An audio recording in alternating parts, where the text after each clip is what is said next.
Greetings and welcome, family, to Magnets, Crystals, Pyramids. I'm your host, Uncle Rising Sun. We're about to begin with the openings. So stand by, family. Here we go.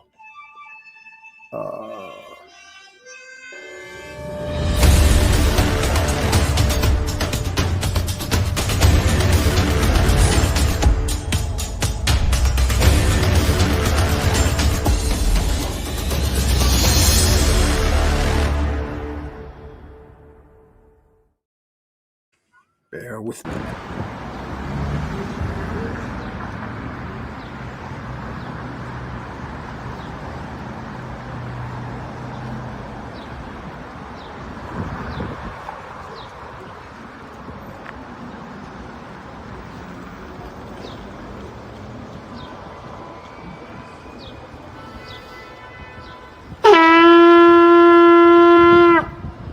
Putting out a call to the warrior in you, to the healer in you, the king, the queen, the magician, the lover in you. Every single day, we are called to walk in our purpose. Answer the call. Lay down your burden and anything that holds you back and take your rightful place. The battle is everywhere. It's right in your face. Let's go.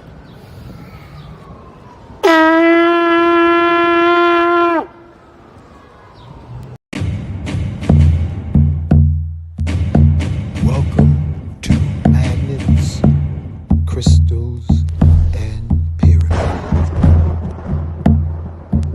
Success is your destiny.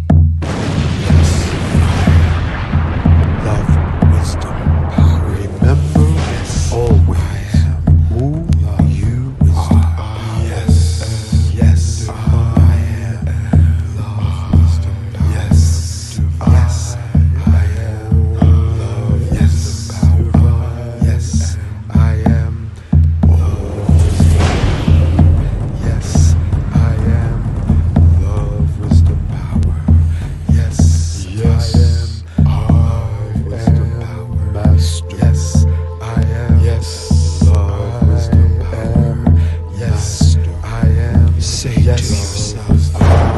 Yes. I am protected. Yes. Yes. I am. Master. I am. Yes.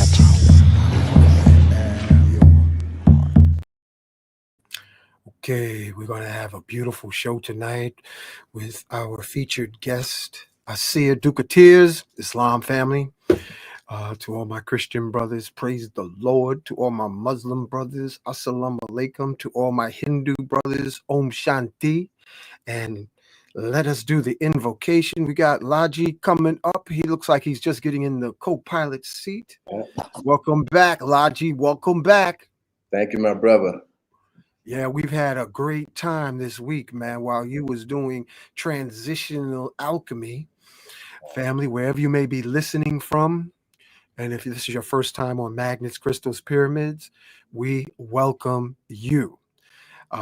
Let us know in the beginning, in the comments, what part of the world you're listening from, whether what city, what state, what country. We got a global audience, and some people are off planet. So wherever you are, we ain't mad at you.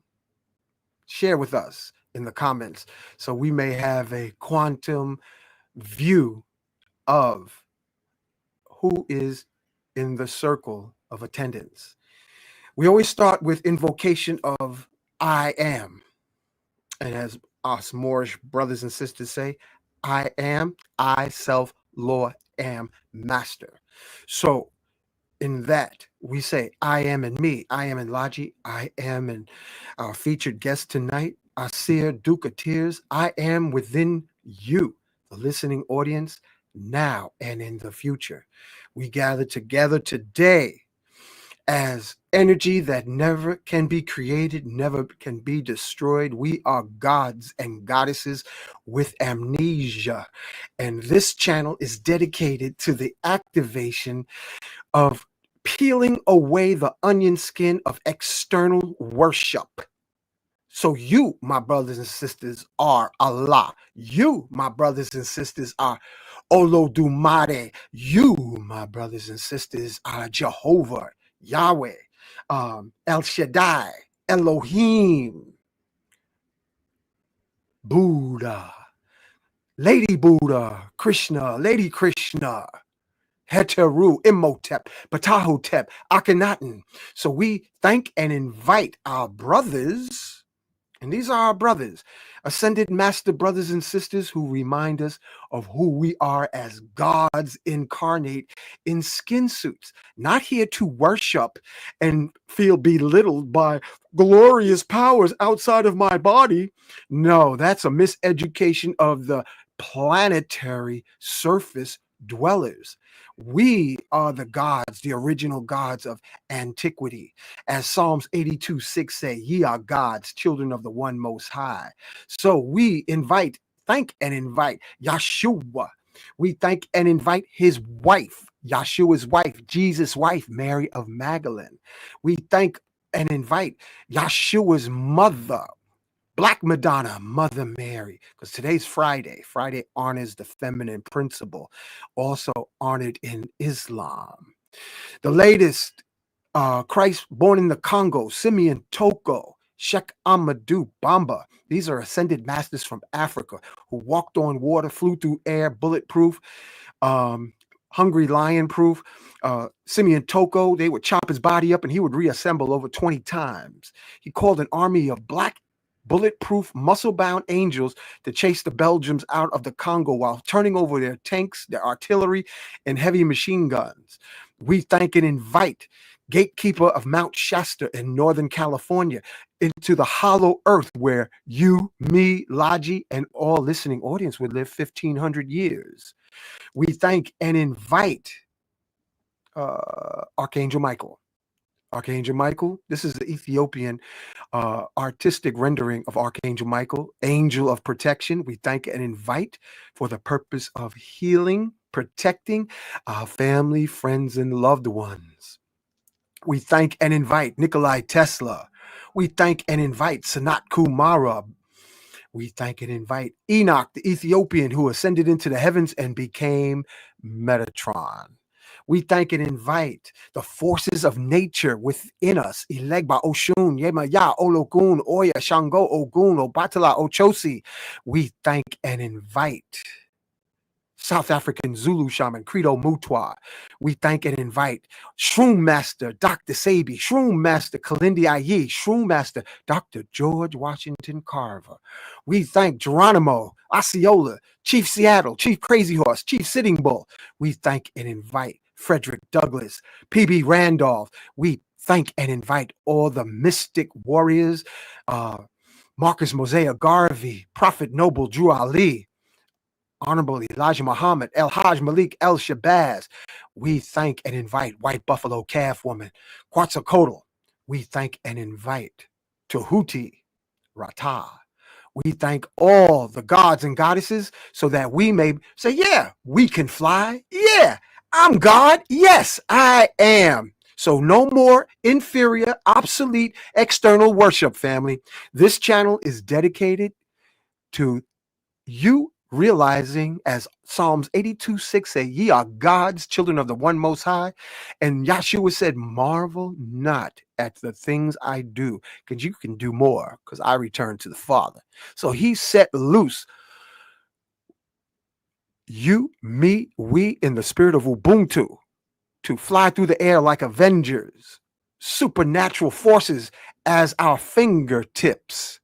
And we say, Ashe, Aho, Donada, Wado, Amen, Amen. So let it be spoken, so let it be done. And Laji, welcome. Aseer Duke Of Tiers. We can't see you, brother.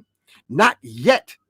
So wherever you are, family, and we got a packed house, put it in the comments. What part of the world you listening from?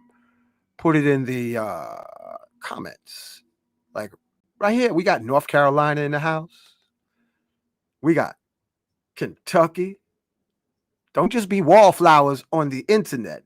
It's time for the gods to stand up and say, I am holding fire in Arizona, Chicago, Philly, LA, Stand up and speak, family. Don't be shy. Atlanta. We got Atlanta in the house. We got Phoenix, Arizona. All right. We got Florida in the house. We got Harlem, Florida, Ohio, Toronto, Canada. We got a packed house, family. Glad y'all joined us. Islam. Yep. Thanks and welcome. Let's see. Aseer Duke Of Tiers. Islam, my brother. Islam, my brother. Can you see me? Yeah, man. Haven't seen you since the gathering of the masters, man. This is Lee, brother. It was a great time, man. Thanks for having me on. Yeah, the brother Logic, you blew him away, man, with your book, brother. Peace, my brother. Peace. Thank you, bro. I appreciate that. It was really, really a good thing. Pleasure to meet you and everybody that was out there, as well as everybody tuning in, man. I really appreciate you guys coming through. Once I saw your book, it was what I wanted to do with my book, to put pictures in it like that. I text you, but I guess you didn't get it to get your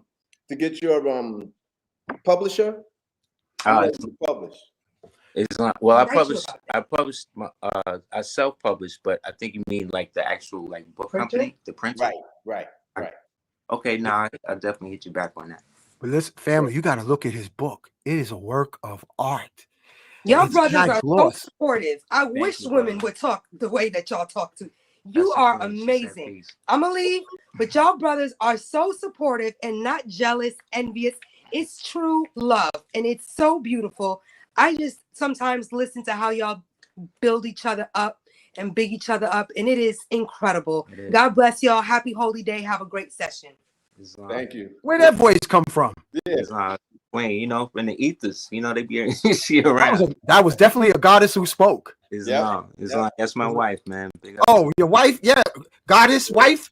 Indeed. Thank you for holding sacred space for your sun god hubby. Islam. Thank you, my brothers. Yeah. Without us, so Islam. Yeah. To all of the queens, man. All of the Moabites and the family that's out there. Because without them, you know, where would we be? You know. Yeah. So we all got. We got to have you come back, man. We want you to show off your book, bro. I was just saying. Thank you. It is a beautiful work of art. And you got my big brother Logi inspired because he's like, I want to be like that. I want to have my book like that. And I was at the gathering of the masters. I looked at it. I was like, oh, thank you. High gloss, full color, hard copy, hardcover. Man, that book was banging. This is definitely was bring that closer, bro. Bring that closer. That looks fierce. Thank you. And the back is basically when you open it up, it's like it's what it is, you know. Ooh. You know. You inspired me. I gotta tell you, my brother. I didn't think I could do something like that. Yeah, man. I paid my $125 or $120 for your book. I was like, look, I know I'm popping it, I'm dropping it. So the people who get this message, which is divine conception, will pay $125 for my book. It's a work of I tried to make it worth it, man. And then, you know, I give the incentives. Everyone comes signed. Everyone comes with a drawing, you know, as well as a little button and stuff, because I'm striving to create a platform, not just into what I'm known for in that way, but because I'm an artist and a writer in these things, you know, I've had these ideas for stories and things like that I felt like I needed to pour into something to actually get it out. So what you're seeing is like maybe 20 years. This book was maybe like 20 years of my life, like from being a youth, just doodling, having ideas for stuff, and then be able to eventually get to a point where, you know, you amass so much information and so much weight that comes with that information that you have to have. It can't just be you constantly disseminating it to the people in a specific form. Like, this is a great way to do it, but this is nothing as compared to the personal interactions that we had, you know what I mean, that led to this. So you see what I'm saying? So the interpersonal connections of art and creativity is what allows us as individuals, as a group, as people, to relate to one another and be able to exchange ideas in a manner that could be more maybe accepted in that vessel, as opposed to maybe if I just told you. So we got to find different ways to relate to one another, and creativity, as we can see, can be used in the detriment, can be used in the negative. Like all of the present vibration when it comes to art now is all congested with identity and all of these different things that are fleeting. You know what I mean? But the real things that people like is the stuff that stands the test of time. You know what I mean? Stuff like characters that we all maybe knew and loved growing up before we was conscious, and even after we was conscious. Because after you become conscious, you go through the phase where you see how imagery and archetypes and things are used against you to veer you in a certain way. However, when you were a little kid, when you were a little child, you didn't care that Peter Parker was white. You didn't. Spider-Man. You see what I'm saying? That's right. And you didn't know at the same time that Peter Parker and Spider-Man were basically another Anglicized version of Anansi.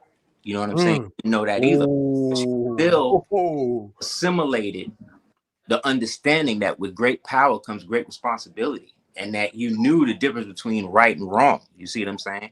So they didn't need to create a Miles Morales to reinforce that to me, to then get rid of Peter now because he's white. You see what I'm saying? Because his whiteness had nothing to do with what I liked about the character to begin with. You know, you bringing up a strong point, Duke. I was just thinking that this week, bro. I was like, how come they don't have them in the movie Batman rolling up on 125th Street? Well, you know, and then the brother saying, "Yo, why you got on all that black, cracker?" Or Spider-Man swinging through Bed-Stuy, say, "Look, I got to get to those banks." Right. Because they never talk about the banks, getting to those banksters. Right. Well, but at the same time, like when you actually read, like if you ever grew up reading the material, reading the comics and watching stuff like that, you would know that there was different stories in which he was in the hood, where he was helping people. There was a comic where they made the Punisher become a black man, where they turned him into a black man to get him away from the police. Like all types of stuff like that happened. And yes, some of it was stereotypical or campy, but the thing about wisdom is that you're supposed to know how to chew the meat and spit out the bones. You know what I'm saying? You're supposed to get the kernel of the message in whatever vessel is coming to you in.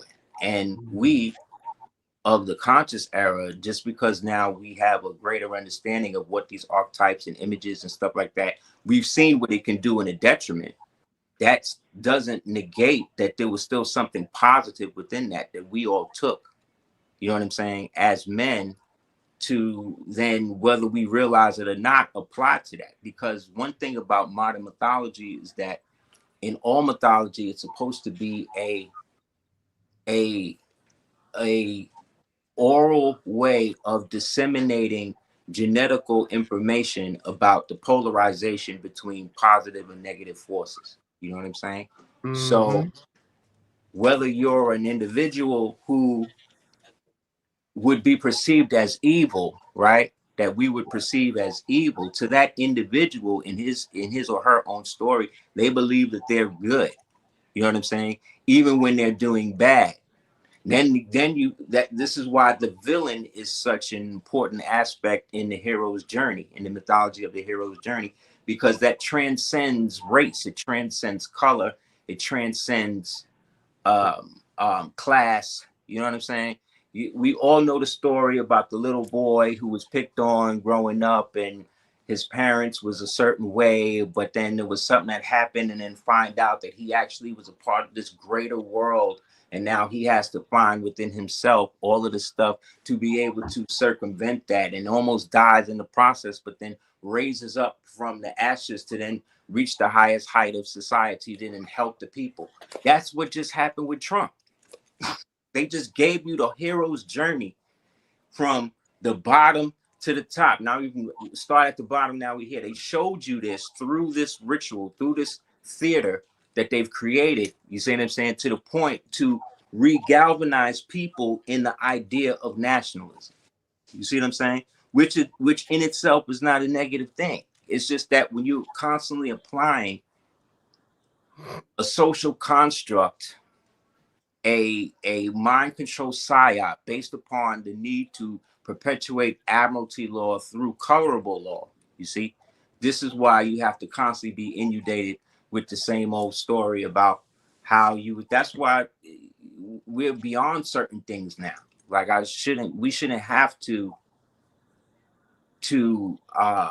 negate or be so myopic that we only can relate to the people when we putting them onto something.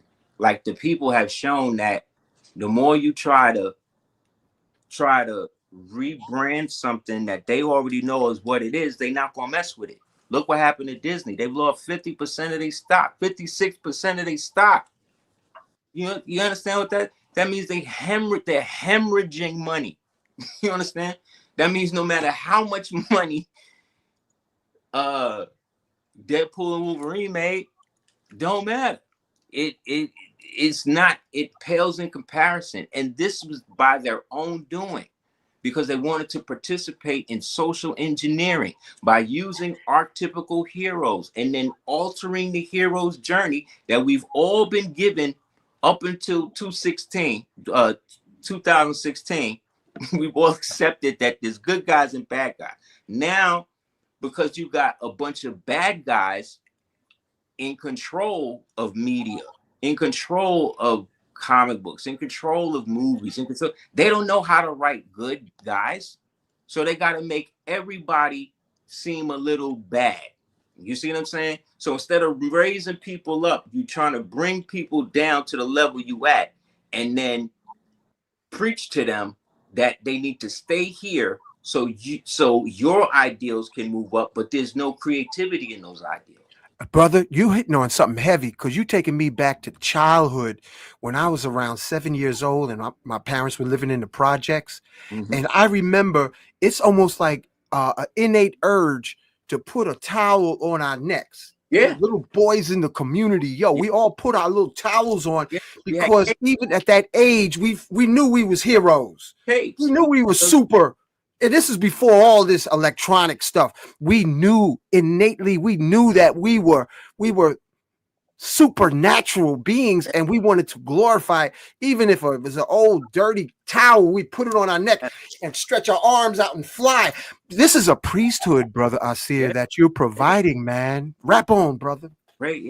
And like, to show you how real that is, my mother told me, big up to my mother, she told me a story one time about how when she went to work, she had to leave work early because she got a call from somebody who said that I was out on the ledge with a cape on, about to jump up and fly. You know what I'm saying? Because I just seen Christopher Reeve Superman, bless the day. You know what I'm saying? Yeah. And now this again, psychologically, now I'm not looking at him, Christopher Reeve or Superman, as a child. I'm not looking at him as a white man being flying and all of that. You understand? I'm looking at him as the character that I read in the comic book. You understand what I'm saying? So when I'm looking at the movie, I'm looking at something that perpetually is real. I'm not caught up in the racial identity of who and what Superman is, because when we get into the roots of that all goes back to the Moors, him being a Kal-El, him having the Moorish flag on his back, the red cape, the blue, the blue for the sky stone. All that type of stuff is all rooted heavy in Moorish science and all that, because all of these guys, Kirby, Stanley, Steranko, Shooter, Byrne, no matter who you name, any of these guys that you grew up reading these books and these stories from, they was all white males who were from upper middle class families, who were either ex-military or, you know what I'm saying, military adjacent or some shit, didn't want to take over the firm, didn't want to, you know what I'm saying, failed in movies, so they got into comics and shit, and it created a $1 billion industry off of something that came out of pulp paper. Like comics actually came from the leftover pulp that they was making in factories, and so they wanted to find a way to sell do something with the paper. So they were able to, and the US was looking for propaganda material. So this is where they start creating all of these old books and old characters that showed them fighting Hitler and shit to go with the war effort. You understand? So that's why you always see Captain America punch a Hitler in the face, Miss Liberty, you know what I'm saying? The Invaders, like all of these so-called patriotic heroes. You see what I'm saying? But these things lasted. You understand? Like Captain America lasted from 1945 all the way up to now, where they'd have made him a brother. You know what I'm saying? But even that is in contention because he already had an identity. That brother who's playing him, Mackie or whatever, the character he's playing, Falcon, already had his identity. I remember having a Falcon comic book back in the days, and it took place in Harlem. You know what I'm saying? And he was giant robots and shit in Harlem. Like, so to see him now have to literally put on a white face, you see what I'm saying?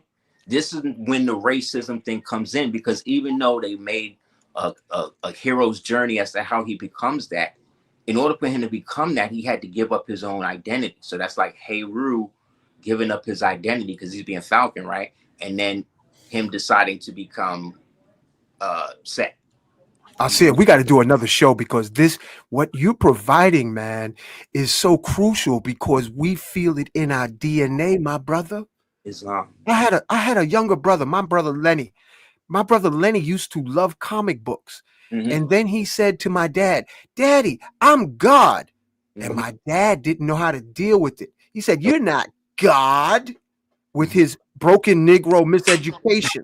Right. And my brother then said, "If I can't be God, Daddy, I'm going to be the devil." And he became an outlaw. And he was like a superhero because he was filled up with all those superhero comic books back in the day. And he was doing bank jobs with just a pen, all kinds of like supernatural, diabolical stuff because these magazines filled his head up and said, you're a superhero. You can do anything. So what you sharing, Aseer Duke of Tiers, we're going to bring on those other comic book legends, man, because what you sharing is crucial because the heroes have been neutralized and now everything is because it's actually it's the hero, but it's also who the hero usually is in these stories. It's usually a guy. So it's really an attack on masculinity because they went from blaming it went from like the deadbeat dad to the baby daddy to the toxic masculine to the toxic male, right? To the buck broken male, right? And now they're trying to make it into a thing where now it's just men, period. No matter what color you are, you have to be about a certain neutralization of testosterone. You see what I'm saying? Because men are now the issue. The issue now is that because men, like, look what happened with the voting thing that just happened. Despite everything that happened, all of this hatred, vitriol for so-called black men for not supporting the open lie that the so-called sisterhood and the so-called bourgeoisie would agree that they should uphold. Still testify, brother. Testify. It's still 7% of them still voted the way that they wanted them to, and they still came out and blamed them for that. You see what I'm saying? And this is what I'm saying. Like what this whole cycle has done is that it has literally destroyed the public face within the public's face within mainstream media itself. Mainstream media itself, Hollywood itself, celebrity culture, all of that mind control, all of that aspect of it, that's dead now. Like that is literally dead now. You, myself, the brother, anybody, the people listening, we are the media now. Oh boy, I gotta change this up, man, so you get bigger. We're gonna make you bigger. Drop it, brother. Drop it. Yeah, we are the mainstream media now. We are the ones that now dictate what is going to be deemed or seen as truth or what is not. You But think? trust. So we don't have the luxury now to just be one dimensional in how we relate a message to the people. Like Hollywood started itself, like it started at a time where the world had been reorganized in a fashion to wipe away our understanding of the past itself. Like what we don't understand about the ancient past or the classical period and these things, these timelines, it's possible for a highly advanced society, right? Let's say 150 years beyond where we are now. It is possible that a society is existing like that right now in the same physical space that we occupy, right? At the same time that we exist in what's seen as a technologically advanced, right? But then adjacent to both of these societies, there's people who don't even have nothing. They don't have no connection with the outside world. Like the Jawara people in India, per se. Like you can't even go there. You understand what I'm saying? They don't have no. You got that right. They protecting theirs. Right. So what that means is that you have the ability to have a highly super advanced society existing simultaneously with this one, while this one is existing simultaneously with one that doesn't even have the basic aspects of what we would say civilization is. So what that means is that you have 3 different time periods existing simultaneously in the present. You see what I'm saying? So that also means then that when it comes to us understanding the past and stuff like that, we have to understand that we were brought into this at a time where everything had already been reconstructed.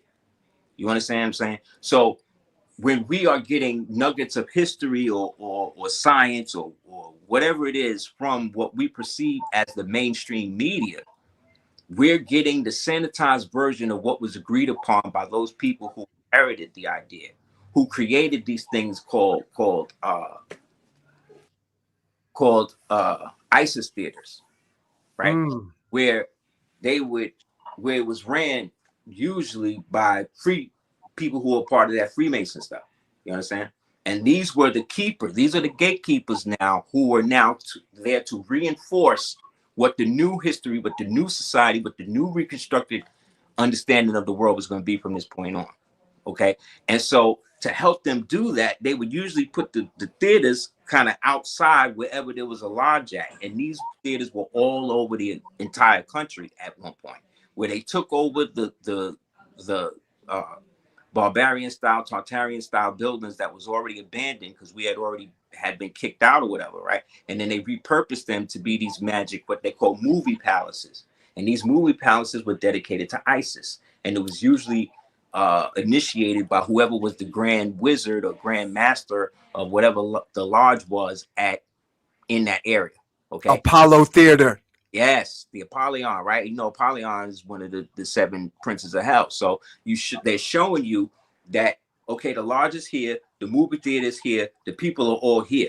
So at the end of the work in the factories and stuff, to celebrate, these people would go to these movie theaters, and these movie theaters would be there with serials, right? And these serials would have all types of movies and stuff. And now they're showing them Birth of a Nation. They're showing them this. Because remember, they just brought these people here.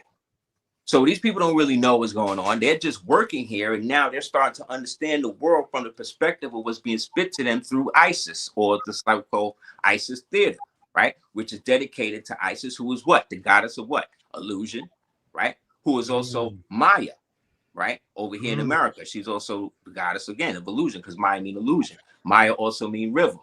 Maya also is the people.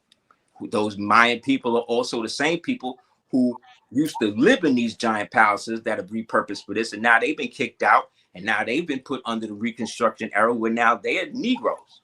Okay, so they don't even have, they've been dispossessed of their own land, right? And now through these ISIS theaters, they're able to re-educate these people, right? And then start to create the exposition now. Now they're going to explode it to the world now and repurpose all of this stuff and make all of the people believe that this is what it is. And now we've compartmentalized the world into little races, into little groups, into little that. So we go from a world of kingdoms, dominions, and empires to countries, nations, and states. You see what I'm saying? And also principalities. And principalities, and then worse, municipalities, right? Which then are all aspects of admiralty. So now they bringing the law of the sea on the land. They put us all under a fake trust that we were supposed to at least let them know we was alive within the first 7 years. If not, they're going to say that we're lost beyond the sea. The word beyond the sea translates to a land that was here that was called Armorica, right? So all of this comes to full circle in the time we're in now, in which I told people when I first was coming out with the Science of Superheroes series back in 2002, that they were going to basically turn the entire world into that. And I was not only proven right over the years, just the other day, they got all the old Avengers to get together on a Zoom call to endorse Kamala Harris, right? Wow. But what I noticed is they didn't use none of the new ones. Yeah, they didn't use the new ones, though. They didn't use the ones that everybody don't like. Because I know they didn't have Magneto try to tell somebody that. Oh, nah, they wasn't going to have none of the OG ones there. No, they had all of the ones from the movie. So they had Don Cheadle, they had Scarlett Johansson, they had Mark Ruffalo. So basically they had the Hulk, Falcon, Captain America, Iron Man thing. But these were the ones that they was trying to get away from. But all of the diversity higher Avengers that they put in there, nobody is buying that. Nobody likes that. Nobody wants to see that. Man, I couldn't imagine the Hulk say, vote for Kamala. Oh, they're about to make him Chinese. They're about to bring the fake Chinese Hulk in to get away from having the masculine Hulk, because the Hulk is, these are masculine things. And they're trying to turn, or they were trying to turn men into women, because the deities and the entities and the androgynous egregores that they serve always want the inversion of the human, of the so-called arm, leg, arm, head to be inverted. So the man is the woman is the man. You understand? So they can't have you seeing heroic things from heroic people who believe in right and wrong, because the people that are writing all of this are wrong. So they don't know how to write from the perspective of what a good guy is. So they got to write what they believe good is. And in their view, good is diversity, equity, inclusion. Good is white liberalism. Good is Marxism. Good is Leninism. Like this is melanated people thinking this. Yo, that's crazy. Yo, Aseer Duke Of Tiers, you loaded, man. We got to have you come back, because I know if they did a study, Logi, Aseer Duke Of Tiers, when we watched the movie The Hulk, I'm sure every real natural man's testosterone goes up his spine and blows off the top of his crown. We like stuff. We like seeing dudes getting punched in the face. We like seeing war and all of that. Doesn't mean that we are psychopathic. That doesn't mean that we like playing video games where we shooting people. We like all day long flat boxing. We like the reason why a lot of times men will get with women, or it's a good thing that women exist, because if not for them, you can't imagine a world without them. But one of the things they do is they stop you from roaming. When you really commit to a woman and all of that, like the stuff that you like, we'll jump off a cliff into water. Like we'll tie each other to a car and on the hood and drive and see how fast we could go before we fall. Like we'll do shit like that, because we are hardwired to push the limit of what the limit is. We are always, as men, striving to learn that, and some of us never do.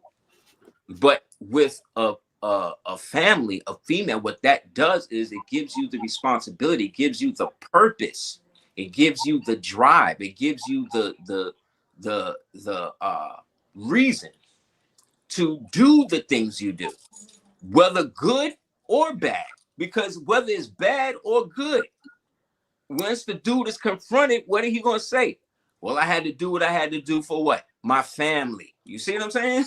So whether it's right or wrong, it comes down to what you're producing and what you're willing to protect in the world. I gotta say this, bro. The Mm-hmm. old heads, OGs, Mm-hmm. Lodge, you remember this? We used to reference superhero comic book characters to reinforce who we were as protectors Yes. and kings in the community, elders in the community. You remember that, Logi? Yes, I do. Yeah. I do. You know, I've been wanting to say something, but I definitely want to hear the brother Aseer. We was talking about the superheroes and all like that. It took me back when I was 17. Mm-hmm. And this is because this was at the time where they were glorifying gangsters. Yes. Right? And it came out with Don Corleone, the Godfather. Yes. And you know, I was thinking, because I like to just keep thinking. I don't like, whenever I see something in front of me now, and I mean, I just developed this habit. I had to, and if you will allow me, Hank, you know, I had this, whatever they're showing us, something else is really happening, right? And as I was looking at this thing with Khan Mala, I said to myself, she's playing the role of an idiot. Yeah. Now, these people are not stupid. No. It's like trying to say a billionaire is stupid. He wouldn't be a billionaire if he was stupid. She would not be in the vice president's seat, sleeping her way to the top. Her mother was in the MK Ultra program. Her father, her background is worse than Obama. But Obama. she was made, she's part of that program where they make them through a place called Occidental University. She made Trudeau, Obama, Markle, not Meghan Markle, Merkel, the one from Germany, Macron. All these niggas come out of that. Right. Now check it out. So she's one of those people, right? Yeah. Look at the, and I'm getting to a point here. Look at the campaign that she put in front of us. Insulting, really stupid. No answer, no questions. No. Offer no kind of nothing. No. Only a fool would be that stupid. And these are not stupid people. No. Okay? The people that's backing her, the people that's with her, they're not stupid. So why would they do such a stupid thing to create a landslide, overwhelming majority of the people on Trump's side? Why would they do that? Well, hold tight for a second. Yo, Logi, hold on, bro. Give it a little time, because you know we want to hear. This is the first time the brother's coming on, and he is loaded with info. But give it to us in little pieces. Go ahead, finish, Logi, but keep it short, please. All right. It made me go back to the movie The Godfather. When Michael Corleone sat in that seat, and when he asked his brother, he said, "Son, are you gonna kill all those guys?" He said, "Look, their ace in the hole is to kill Pop. Their ace in the hole is to get Pop. That's what they got to do." That's the same thing what's happening with Trump. Now, bust this. If the whole country is loving Trump, and because what they want is World War III. That's what they want.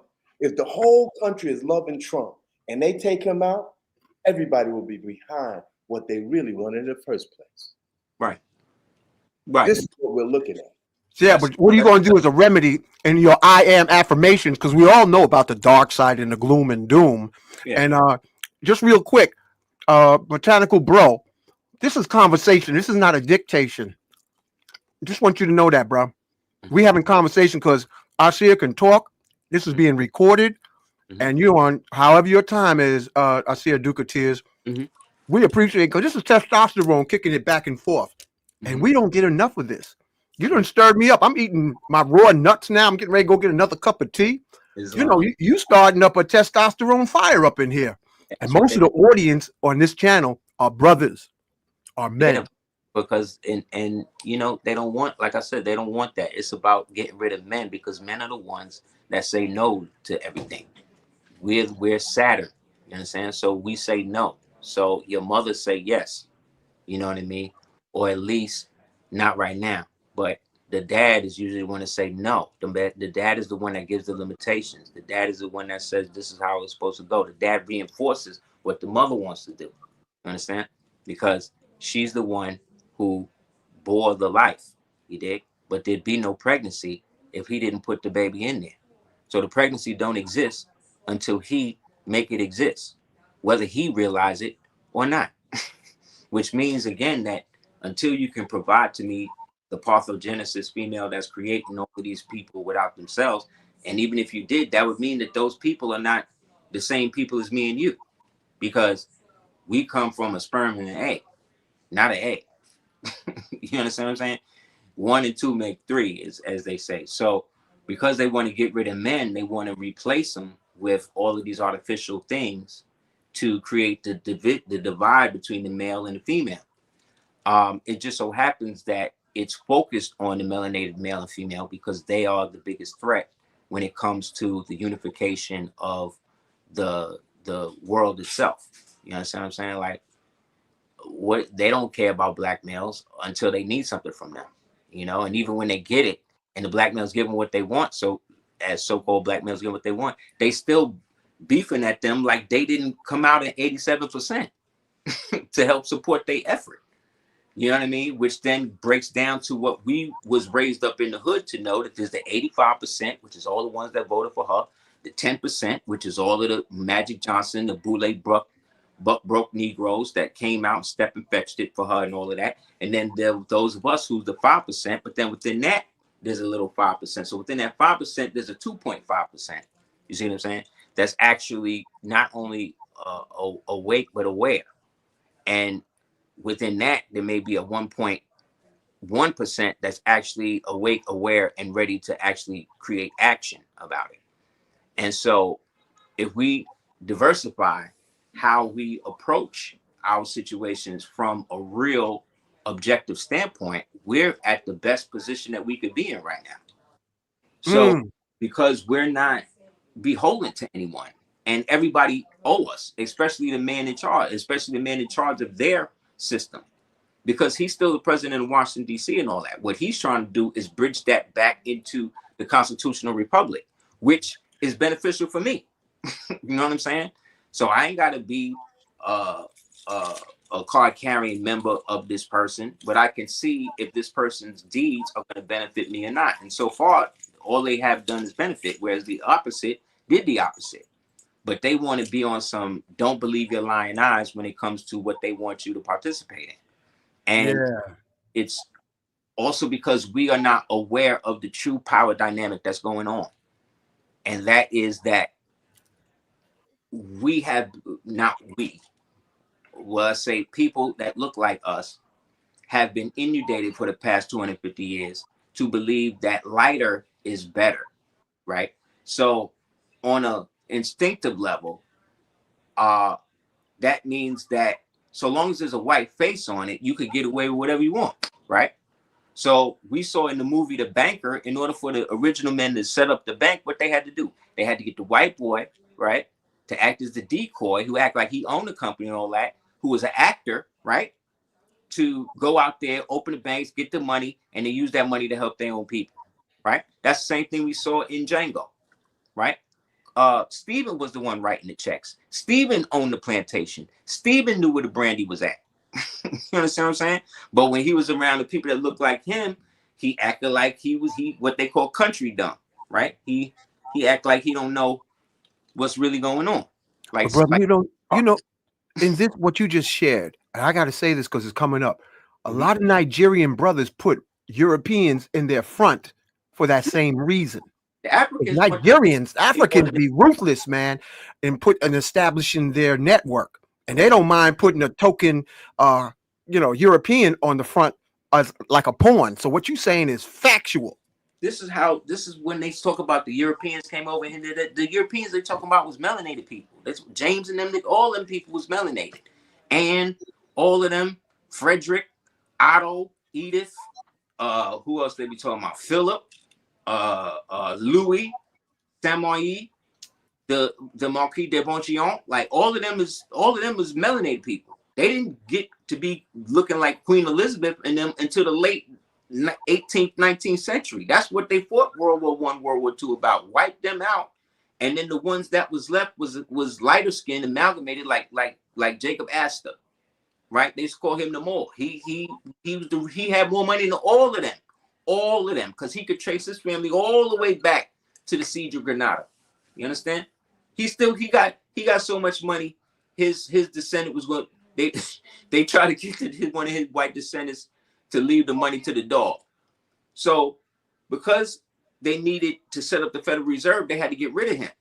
And he was totally against it because he had more money than all of them. So he's not with it. So they literally sank the boat to get rid of him and the people that was down with him, because Guggenheim and them at that time was melanated people. Tell them what boat you talking about, bro. But they take pictures of these people where they got the flash all in their face like this. So of course they look white. But how many, you know how many white people how many melanated people been passing for white since the end of the Civil War? You know how it's generations of family that do that. You understand? So half these crackers you think that's out here cracking, they not even that. Get a book called The Blue Vein Society. Tell you all about it. Get another book by J.A. Rogers called Sex and Race, between volumes 1 and 3, as well as Nature Knows No Color Line. Get these books and read about your children. This what half these people are. Where you think the dark eyes in these people come from? Why? Where you think the dark brown pupils in these people is coming from? Look at how white folk was from the time you was a child to how they look now. Some of them is indistinguishable. Why you think they could? That's why they could flip Kamala and say that she white. They say that she Indian or Asian or black or whatever. That's why.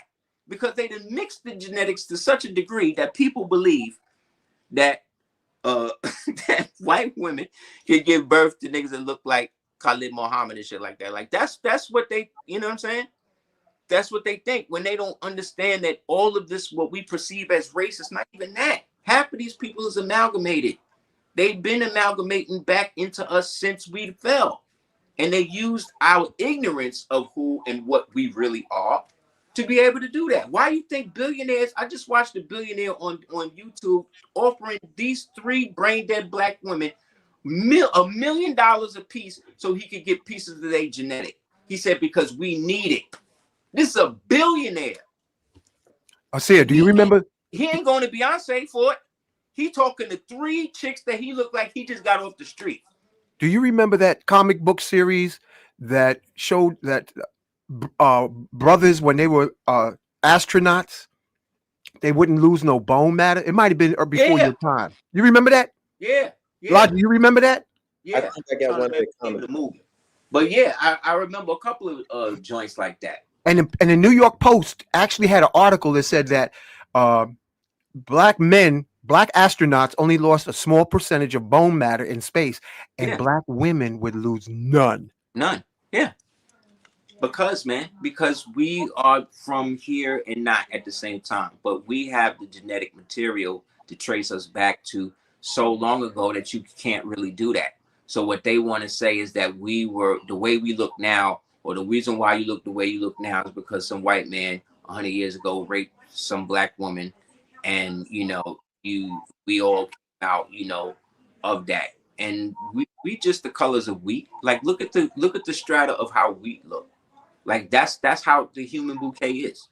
But it became like that based upon a certain time that our people, right, who were in power, that had the global situation that we are in now. The same situation that we had then is there right now. It's just different people running it along their lines. But the framework, the structure, the infrastructure, you see what I'm saying, is the scaffolding, is all the stuff that we left behind, right, in order for them to manage.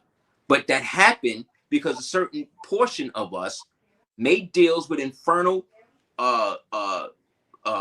entities that we had basically shut down 1,000 years, 2,000 years before that. But a certain quotient of us decided that we was going to do away with the rest of us because we didn't like the fact that we wasn't allowing these niggas to do the ancient stuff that they had been used to, such as human sacrifice and pedophilia and all this other type of stuff. And again, this is our people we're talking. There wasn't no white people at this time doing this. This is us doing this to each other. And then it got to a point where they decided, well, you know what? We're going to have babies with these ones. We're going to get the foreign women and then have babies with them. And then them lighter babies, we're going to invest we're going to invest what we got into them, right? But what these niggas didn't understand was that their mothers, the mothers that you choosing for this, are people that you've been enslaving for 120 years, 150 years. So the child, he see what's going on. He's got all of this opulence, don't got to do nothing but see that his mother and his mother's people is being downtrodden and being things. So what is he going to do? He's going to side with the mother. And so this kid sided with this kid, sided with this kid, and they created their own little group. And then this is where we get the conversos from. This is where we get the Morisco from. This is where we get the black nobility from, right? And then these guys decide that they only going to interbreed with each other, and they're going to use the opulence, they're going to use the greater Moorish Empire to do what they need to do. But instead of calling it that, we're going to call it Portugal. We're going to call it Spain.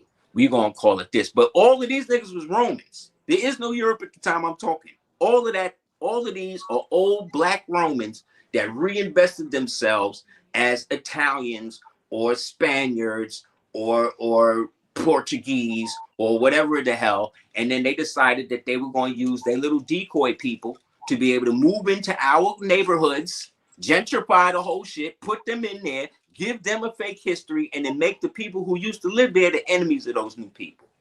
What that sound like? Don't that sound like how we was raised? That's what's happening now. This because it hasn't changed. It's the same people.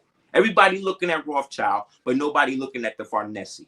Everybody talking about Rockefeller, but nobody talking about the Abrandali.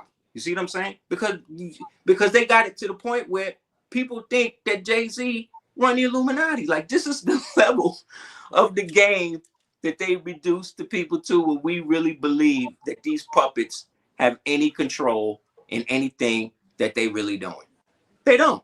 Because if they did, we wouldn't know their name. You understand? That's how power work. Power work where the person who make the power, the money, make the money. When I was a child, not young, when I was in the street, well, not in the street, but when I was like, you know, like boosting back in the days, they used to do that in New York, you know, go to the polo store and all that. One day I ran into the dude, this dude, I knew this dude from school, this young Italian kid. And then we wound up going to Gimbals or something. I think it was A&S back then, downtown Brooklyn. We get into A&S and we go up into this office, whatever, meet his father. We at the top of A&S, above Hoyt Street, looking down and all that. And he talking to his father and all of that. Wow, I remember that. I remember. Yeah. So then as we up in there and all of that, we talking to him. He talking to his pops. His pops asked me, hey, you know, thanks for, you know, think y'all cool. Blah, blah, blah, chilling my son, whatever. Cool. We leave. I'm like, well, what does your father do? They said, oh, he owned the building. He owned the whole building. I said, what? What building? He said, this whole building. This is my father's shit. So I'm like, and everything in it? He's like, nah, they pay him rent. I said, so this whole department store, your father owned the building. Yes. That's when I knew and understood. You see what I'm saying? Okay, this kid is on a whole, the way he's living, even though we cool, he on a whole different level. But see, 50 years ago, it had been reversed. I'd have been the one, you see what I'm saying, telling him that, and it'd have been it him. Was reversed, brother. It was. Yes, exactly. Yeah. You get. You know, I want to say this, and I know, Laji, when you bring it in, you see, I just go in real quick and pop back because this brother is the one who featured, and we got hundreds of folks up in here listening to this show. Duke of Tiers, when at one point you got to bring your wife queen on because you got an audience that's screaming for her from Ethiopia. I don't know, you know, and this is like a Friday night barbershop gathering, and you the featured guest because this is popping, man. Popping. Thank you for having me again, man. I appreciate it. But this is what it's about, man. It's about just discussing the ideas and breaking away from the stuff. And again, this is just how I'm looking at it, man. You know what I mean? Because people, when they see the thing too, is that we are all on TV now. You understand what I'm saying? Like, people watch YouTube the way people watch TV, the way we used to watch TV. Right. Exactly. So we're literally on TV. So there is no need for Hollywood. We're it. So what we create from this, you see what I'm saying, can do wonders if we have the right institutions. So there may be some brothers that are mechanics Now, in this era, you can film yourself working on cars. People will call you to work on their cars. And then eventually, not only are you making money off the YouTube monetization, but now you're getting custom joints that you can then film and monetize and make more money off the same content. This is what Andy Warhol said when he said in the future, everybody's going to be famous for 15 minutes. We're in that future right now. And that future is ruled by art. Art has a mathematical equation. There's a book you can get called Time and the Technosphere by J.J. Aguilaris, I think. And the equation is T equals E equals art. So that means time factored by energy creates art, which then creates what? Time. Because you date time by the art that's left. You understand? Ooh, that's deep, bro. So you don't have to know anything about Egypt. But if I show you a pyramid, right? Or if I show you a scarab, you know instinctively that's something older, something ancient, something that you've seen before that's with Egypt, right? I could show you a Roman piece, okay, that's coming from the Roman period. You see what I'm saying? Or whatever. I could show you a Basquiat and okay, boom, that's the 70s. You see what I'm saying? I could show you Picasso. That's now what? Like the 50s. You see what I'm saying? Because time is factored by the art, meaning that the art is created by the time that's factored in. So imagine all of the historical things that were happening when Dali was painting the clocks, the melting clocks, right? You had the wars, you had all of the celebrity things, like you had so much historically going on. You know what I mean? That's why, like I said, they have to use art to promote time. So this is why you saw Beyonce, Glorilla, Cardi B, Meg Thee Stallion, right? You saw all of these slut rappers for Kamala, because that's the level that the Democratic Party think that the melanated female is on. Exactly. Understand? That's her level. That's how they see you. So they got something. They wouldn't go get a Sister Soldier. They didn't go get Latifah. They didn't go get MC Light. These people they made sure that these people don't even know who them people are. There's a whole generation don't even know Queen Latifah rap. How about the part where she said, "Oh, washing collard greens in a bathtub"? Come on. I was like, what? When in all of the years that you grew up in the ghetto, when did you ever see your grandmother wash shit in the bathtub? Or even hear of that? Right? Like, the most I remember was the greens in the sink, and or they might do the crabs, right? They would put the crabs in the boiling joint in the sink. Like, that's the most I like. All of this again, and then through that they're showing you the level, not only mentality but the mental hygiene of the black woman. That's how they see her. She's so stupid. She'll cook her food. Remember Seinfeld when Kramer was cooking the food in the shower? Remember that? Like, this is what they doing. Like, they trolling. Like, they remember, these is Freemasons. So they gotta mock you in the ritual at the same time, because they worship a trickster god. They worship an androgynous god. They worship a crossed over, a conflicted god. You understand? So they gotta put the message in at the same time, make you laugh about it, which helps you accept it.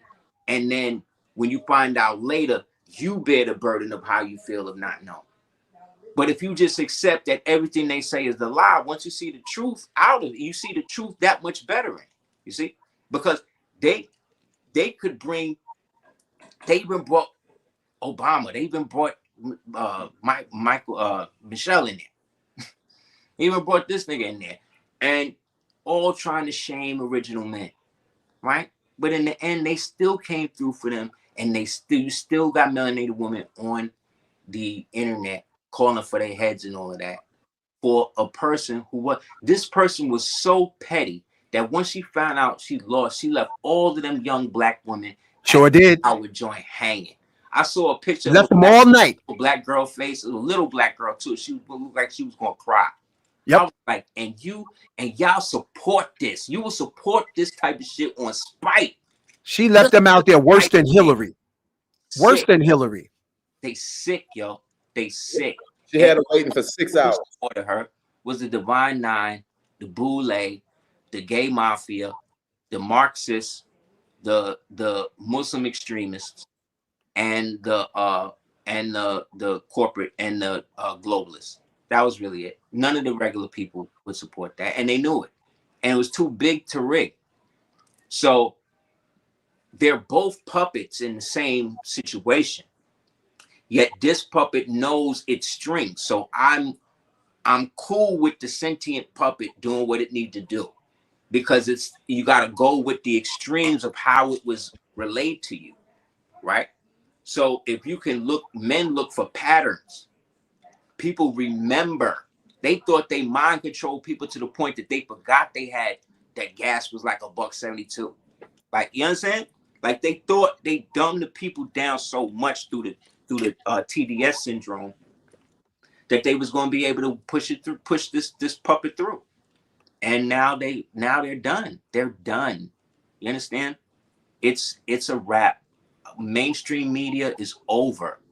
Hollywood is over. Celebrity Hollywood is done. Over. It's done. Why you think they burning? You see, they burning up their houses now in Hollywood, right? No, I didn't see that. What? Yo, you don't know the stars? They started burning their mansions out because they gotta hide the evidence. They gotta hide the tunnels, son. Ooh. They gotta hide all that shit. They gotta blow them tunnels up and all that. They can't. It's over for them. You understand? This is when they say it's life or death for them. It is for them. It's over. What they did with this whole theater with him was not only prove everything true about every conspiracy theory you ever heard, but at the same time, the mechanism that was used to distribute it to you has been totally upended. That is the media.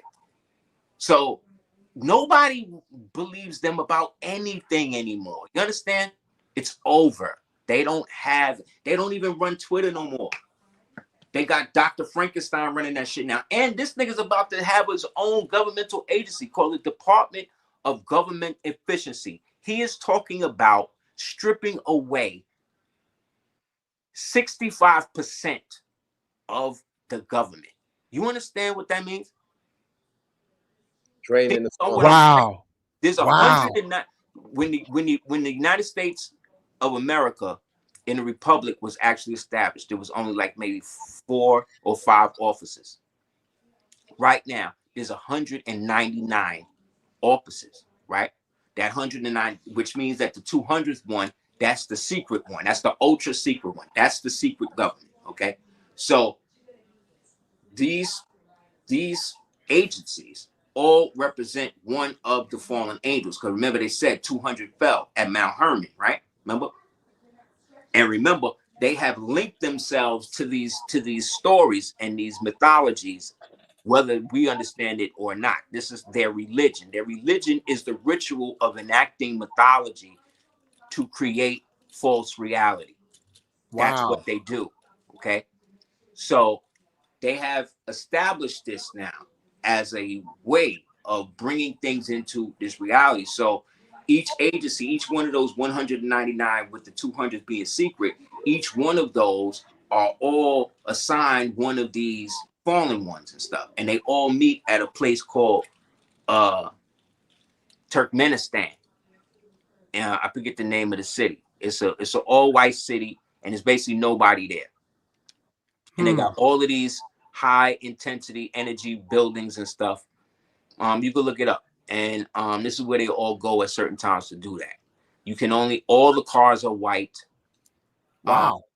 They have enormous monolithic structures of mechanical machines that spin and all types of then at the very top of the tower, just like at the end of Total Recall, remember when he put his hand on the thing and it had the alien mound, and he would put his hand in the thing and it would cause the I remember that. I remember. Right?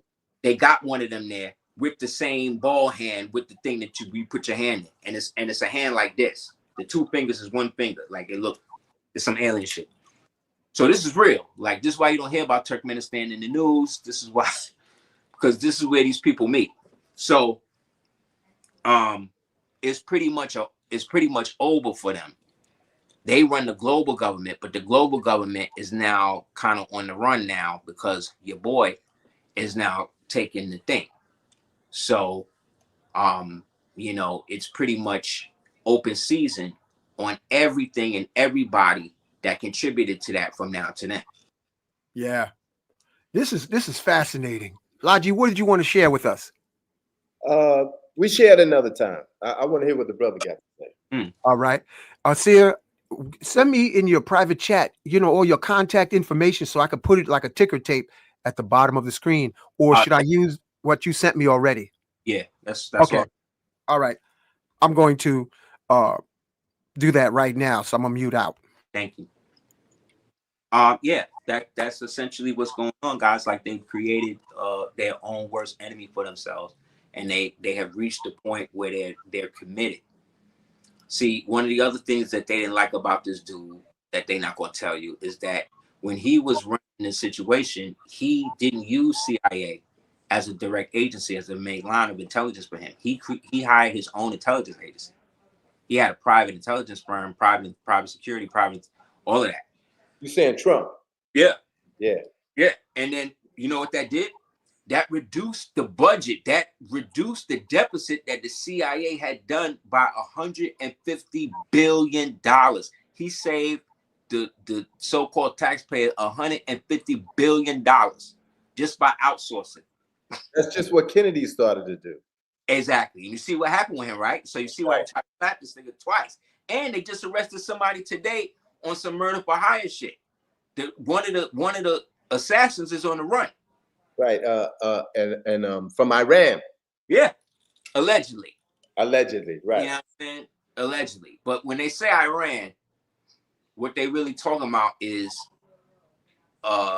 either like a rogue agency, the rogue intelligence services within Iran that's working in tandem with the black box agencies over here. You see what I'm saying? Exactly. And they with Mossad, and these are the guys that secretly funding the Hamas. You see what I'm saying? Like they're funding their own people. Remember, Raytheon is going to lose a lot of money if there's no wars. Okay, Lockheed Martin is going to lose a lot of money if there's no bombs dropping and shit like that. You understand? So the military-industrial complex, the difference this time is that he's not using people that were already compromised. He using all of these other people. Like R.F. Kennedy talking about they done break the list. All the fluoride in the water, gone. All the GMO produce, got to get it out of here. You're going to be able to sue these niggas now. You're going to have a waiver. You're going to be able to sue all of them. Vaccine mandates done forever. Perpetual mandate against. Nobody. Like, how is that a bad thing? Let me ask you a question. How are you going to make it bad? Let me ask you a question. If all of this is against what they already set up, what do you think they're going to do? Depends on what your chance, how powerful your affirmations are, my brother.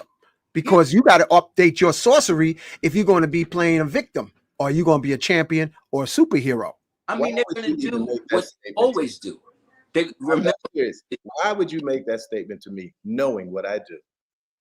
Because you made that question, and I'm going to reply to it. My balls made me reply to it.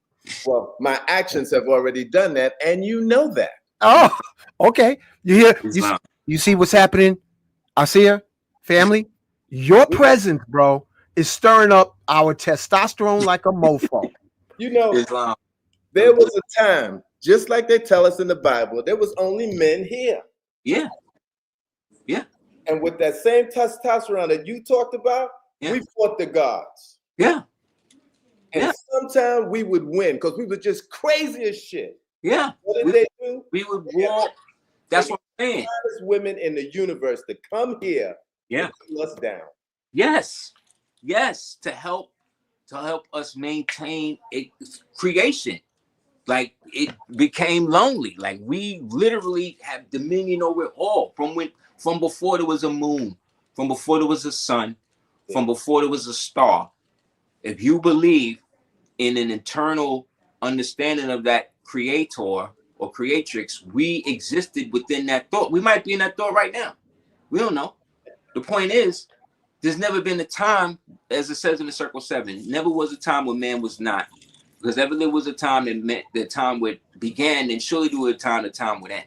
So man, as a manifestation of creation, has had to be here in order to usher in what these elements of it is, because it lives in such a omniscient, perpetual state that it can't reduce itself to even be in this filth with us. So we have to be the avatar archetypical representation of that, which is why things like honor, integrity, truth, justice, love, truth, peace, freedom, justice, equality. This is why things like that's supposed to matter to men. The men that it doesn't matter to, those guys are the other type of men. The men who are willing to do whatever they can do to fulfill the promise, which is what? To dominate the earth. That's what he said. That's what they say in the Bible, right? It said, go and dominate the earth. And we did. We are the last known empire to be on record banging on Rome. We shut Rome and Persia down at the same time and ushered in over 1,000-year reign of peace through the whole world, where the whole world was living off the etheric technology and speaking the same type of languages, and where you could go to Australia and go to the capital and see the same building that you see in Washington, that you see in Japan, that you see in Sydney, that you see in all these places that people weren't supposed to be in. That's how deep and rooted we helped establish this stuff. And so when we fell to such a point based upon us losing sight of our noble nature and then trying to control the reality through these decoy beings. And then those decoy beings were able to get a certain level of, they came up, like we start losing ground, they start gaining the ground. And then once they gained enough ground, a bunch of us jumped ship and went over to help them and hold down or whatever, or at least be the one that was there that could act and they could work together. These are the black and the white checkerboard on the Masonic floor, working to keep all of the pieces on the thing. That's why Sharpton, for instance, can go from being a civil rights leader to being a CNN pundit, and nobody be like, right. But then in between that, be an FBI informant, and you see what I'm saying? Oh hell yeah! I've seen It's it, whack, man. It's whack. And then he on TV now with his new body, look like they took his head off, put it on a little boy body, and we supposed to just walk around and act like there's nothing strange about this person. They actually believe that the general population of people of color are stupid, and they bamboozle because that's what happened. They suckered their way into having Obama, and folks was in the streets celebrating, having no idea how deep this rabbit hole is, and they thought they could do the same sucker punch again with what's her name, Elijah? What'd you call her? Obama? Kamala. Yeah. Kamala. Yep. And we are slow. Yo, you know who's probably shaking in their knees? The Pope. The Pope must be shaking because he's saying, damn, these niggas are waking the funk up. It's funny you say that. Let me get this charger. Hold on. You know, maybe they got a plan. Go ahead, Logi. Maybe they got a plan behind the scenes. And what I'm simply saying is, whatever they put before us, don't buy it. Nah. Whatever they put before us, don't buy it. Nah, you gotta look at it. You gotta look at it as what it is, man. It's something that's coming from agenda. And you have to see whether or not what it is aligned with what your agenda is. Like they're always like, I don't necessarily even endorse Trump like that. I'm just talking about in terms of what is presented in terms of look at it like a movie. If this was a movie, who would you be rooting for? You'd be rooting for him.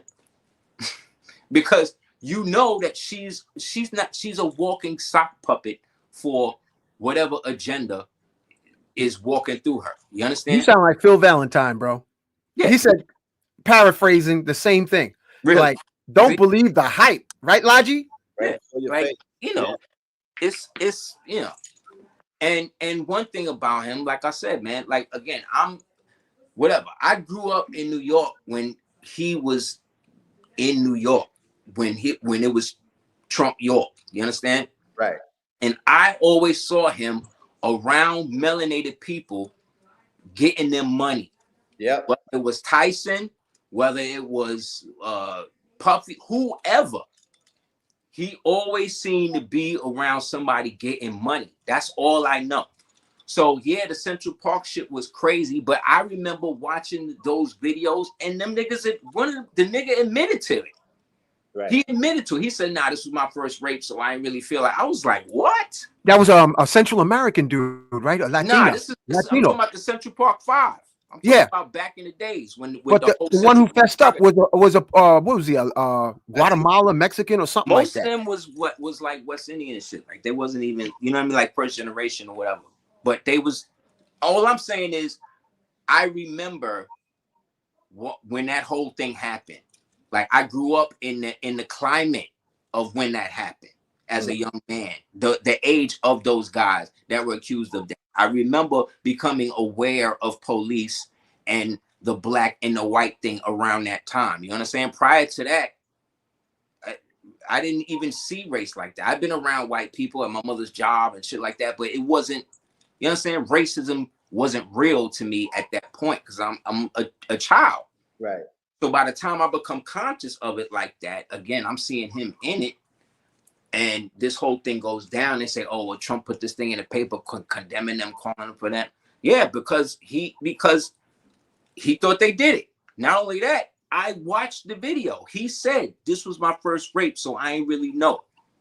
He said, go and look it up on tape and see it. This young man said. So I thought, like a lot of probably people thought, and again, I'm a child at the time. So what do I know? I'm just saying what I remember. And from that point, they loved this nigga up until he came down that escalator like in The Simpsons. And then it was like it was on. It was like Snoop, like he was in every other rap song. Like these rappers used to go with their groupies to Trump Tower after the show. Like, what are y'all niggas talking about? Jay-Z would rap about it. They was old. That's what I'm trying to say. But I ain't never heard of him. I ain't never heard of none of the stuff they was talking about with this nigga until it. Do you know this how you know it's rigged? Remember the chick Stormy Daniels? Yeah. The prostitute porn star who they used to jam him up with the sex charge in New York? Mm-hmm. Do you know 3 days ago, she received the award from the International Salem Witches Council for work rendered to help get this dude, to help finally get a hex through on this dude? Look it up. Hank, this ritual, they had the ritual out there, everything. They had all of the white witches out there with the skull and the candles and all of that. Gave her an award. You understand what's going on? Like this is what's really going on. Like they are using their little fake ritual, witchery, Hereshef, old school, Freemason bullshit to be able to try to like jam dudes up all the time. Espionage 101. All of them people in the game is witches and warlocks. That's what it is. They're trained. They're trained to be able to know how to keep your attention. You understand? And they'll do anything. You understand? Somebody that will say and do anything just to have the attention on her, not even for the money, but because the demon or the entity within them feeds on them being used as a sacrificial essence for them to be able to capitalize off of. Yo, you just said you just dropped something heavy. The real commodity is your gods and goddesses' attention. That's it. Yo, that's why the Christian churches is full of women, because men with common sense say, you're full of shit. Daddy never went to church. The only daddies that went to church was usually the ones involved with the church, and they was Freemasons. Yo. It's a tax write-off. What are you talking about? They got the women pimped out with the Jehovah Witnesses. They out there on every corner. And the circle of elders is all white, old men with one token Negro. And they got them all pimped out. But they caught up in the feeling. Oh, the feeling. Give them some spiritual heroin and you got them turned out. He says spiritual heroin. There's a dude from the Bronx named George Rodriguez. He was born up in a satanic family. And he said there were so many Satanists in California, they gave them their own principality. Yes. Remember Jimmy Jones that went down to Guyana and killed all those people? Gave them the Kool-Aid? Yeah. That's who they were mostly. Black women, Latina women. Because they got caught up in the Kool-Aid. Oh, the feeling. Drink this Kool-Aid, baby. Oh, okay. And he was CIA. Remember that? He was CIA. What's his name? Johnny Jones? What was his name, Lodgy? Jimmy Jones? Jim Jones. Hundreds of black women and their children caught up in the feelings, and they were murdered with poison Kool-Aid. They even and the ones that tried to leave, they shot them. They shot them down. Yep. And this happening. Jim Jones. That's where their feelings took you. Right to hell. Yeah, but guess what? Jim Jones used to give speeches at the Nation of Islam temple. So that's deep. Oh, you can look online right now. You could type in picture of Jim Jones giving a speech with Warif D. Muhammad at the Nation of Islam. He's gonna come right up. Remember, Nation of Islam hooked up with Scientology. Yo, that's crazy. When I heard that, I was like, what the hell happened? Talk about it, brother. It's the occult, man. It's Freemasons. It's old racial genetic war, man. It's what it always is. I'm telling you, these are people are following the same lines that led to the destruction of our ancestors.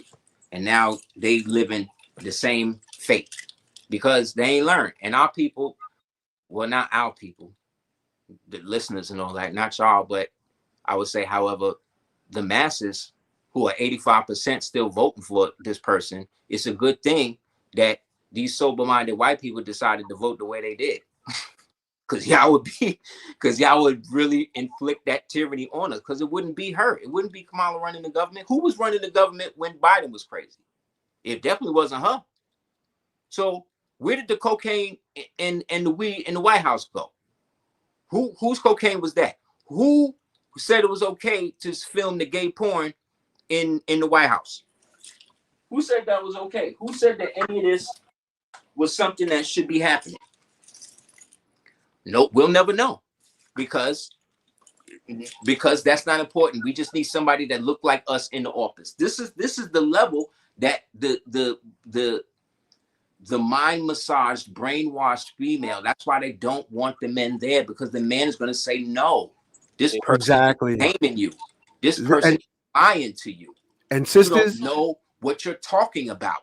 Sisters who are listening to the show tonight, let me just drop this real quick. This is men with our critical thinking. So ladies, if you don't agree, study men mechanics. Study men mechanics, because this is barbershop night, and this is the way brothers speak. That reinforced steel strengthens steel, and testosterone raises testosterone. And we got a comic book priest genius and getting me fired up to eat peanuts and drink my tea. Go ahead, brother. Yeah, that essentially that's what it is. You want your sons to be strong, but then you don't want them to be strong when it comes to you. But it's you can't have both ways. You can't. You don't. They got melanated women to the point where they're willing, where they're so adversarial to any man that is the same color as them. That's not no white man doing that to you. This black man that's just as poor as you don't control no patriarchy. He don't have no say so. And well, he just out here the same way you are. Yet, when I look at the Spanish people and they women, they support them whether they broke or not. You know how much money you got that right, brother. Mexicans make. You got that right. These little midget Mexican niggas, these niggas be out here working 27 hours a day, no money. Bring all the money home to their little Mexican wife, and she treat him like a king. She treat him like a god. Because they know that one day they're going to be able to do it. But guess what? They all doing that. That's right. Same thing with the Chinamen. Same thing with the Indians. So we can't be mad at them. We can't be looking at them hating. Like, I'm not hating on what anybody else got. I don't look at somebody and say, oh, I should have that. Give me that. So why would I expect people? Look at it like this. You have a section of our people who believe that they should be given money for being the descendants of slaves, right? Even though they were never enslaved themselves. Okay, I'm not talking about social engineering now. I'm not talking about that. I'm talking about what they have whipped us to understand slavery was like for that. Nobody I know ever came up like that. Okay, maybe some niggas in Mississippi is still on chain, you know, doing what they doing. I'm not talking about how they treat you when it comes to a criminal. I'm not talking about the socialization. I'm talking about the fact that I can walk out the street and not have to worry about a slave catcher coming and putting a black bag on my head and me winding up on a slave auction in Gainesville, Mississippi. That has not happened. Okay, I don't know anybody that has happened to. So unless you do or anybody else do, then you want something for somebody based upon what you believe that you was at one time. So right there now, you've already told this man that at one point in history, you believe that he owned you. So now you're automatically assuming a subservient position while at the same time trying to take a superior position by then demanding money for something that you never experienced yourself. Now, I would like, and then you're not even talking about it from the perspective of getting land. You want to get a check on some broke ass money that's not worth the damn paper it's made on.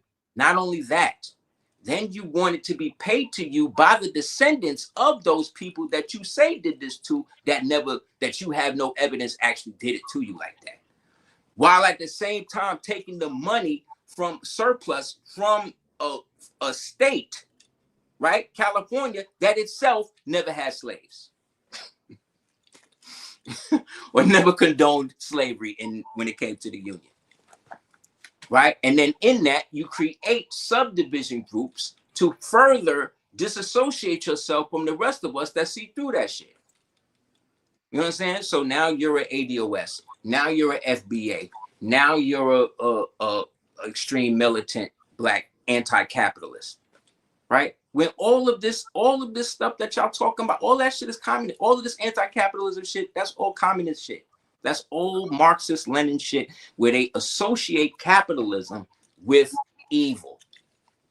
So then how did our ancestors use cowrie shells as mediums of exchange with each other for thousands of years? Pay each other with gold and silver and even paper money at some points in history. I'm talking about our own people between each other. Like in terms of what it was like to live in the Kingdom of Burgundy or the Kingdom of Galatia, or even the Chata kingdoms that existed around the corn palace that they have there in the Midwest and all of that. Like we had our own modicums of exchange. You could look at the Confederate money. They got black people on the money they don't got no chains on in the money. They picking their own cotton because that was their own money. But we've been racially destroyed to the point that we don't even understand what actually happened because we got people that look like us that's regurgitating the same lies to keep us perpetually disenfranchised from the fact that we are in our own land. This is Egypt. This is Moab. This is Grenada. This is Morocco. This is America. This is whatever I say it is, depending upon what I understand my nationality to be. Exactly. And that's how it was set up by people that look like me. That's why the first Republicans were melanated Moors. How is it that these niggas were slaves in 1964 and then a year later knew enough about government to establish the Republican Party? How could that be? That it don't even make sense. But that's just what they're going to tell us because they can't tell you that the national government was all your own people that look like you. They can't tell you that these mounds and these cities and these things is thousands upon thousands of years old. They can't tell you that these first Americans they talk about is people that look exactly like us.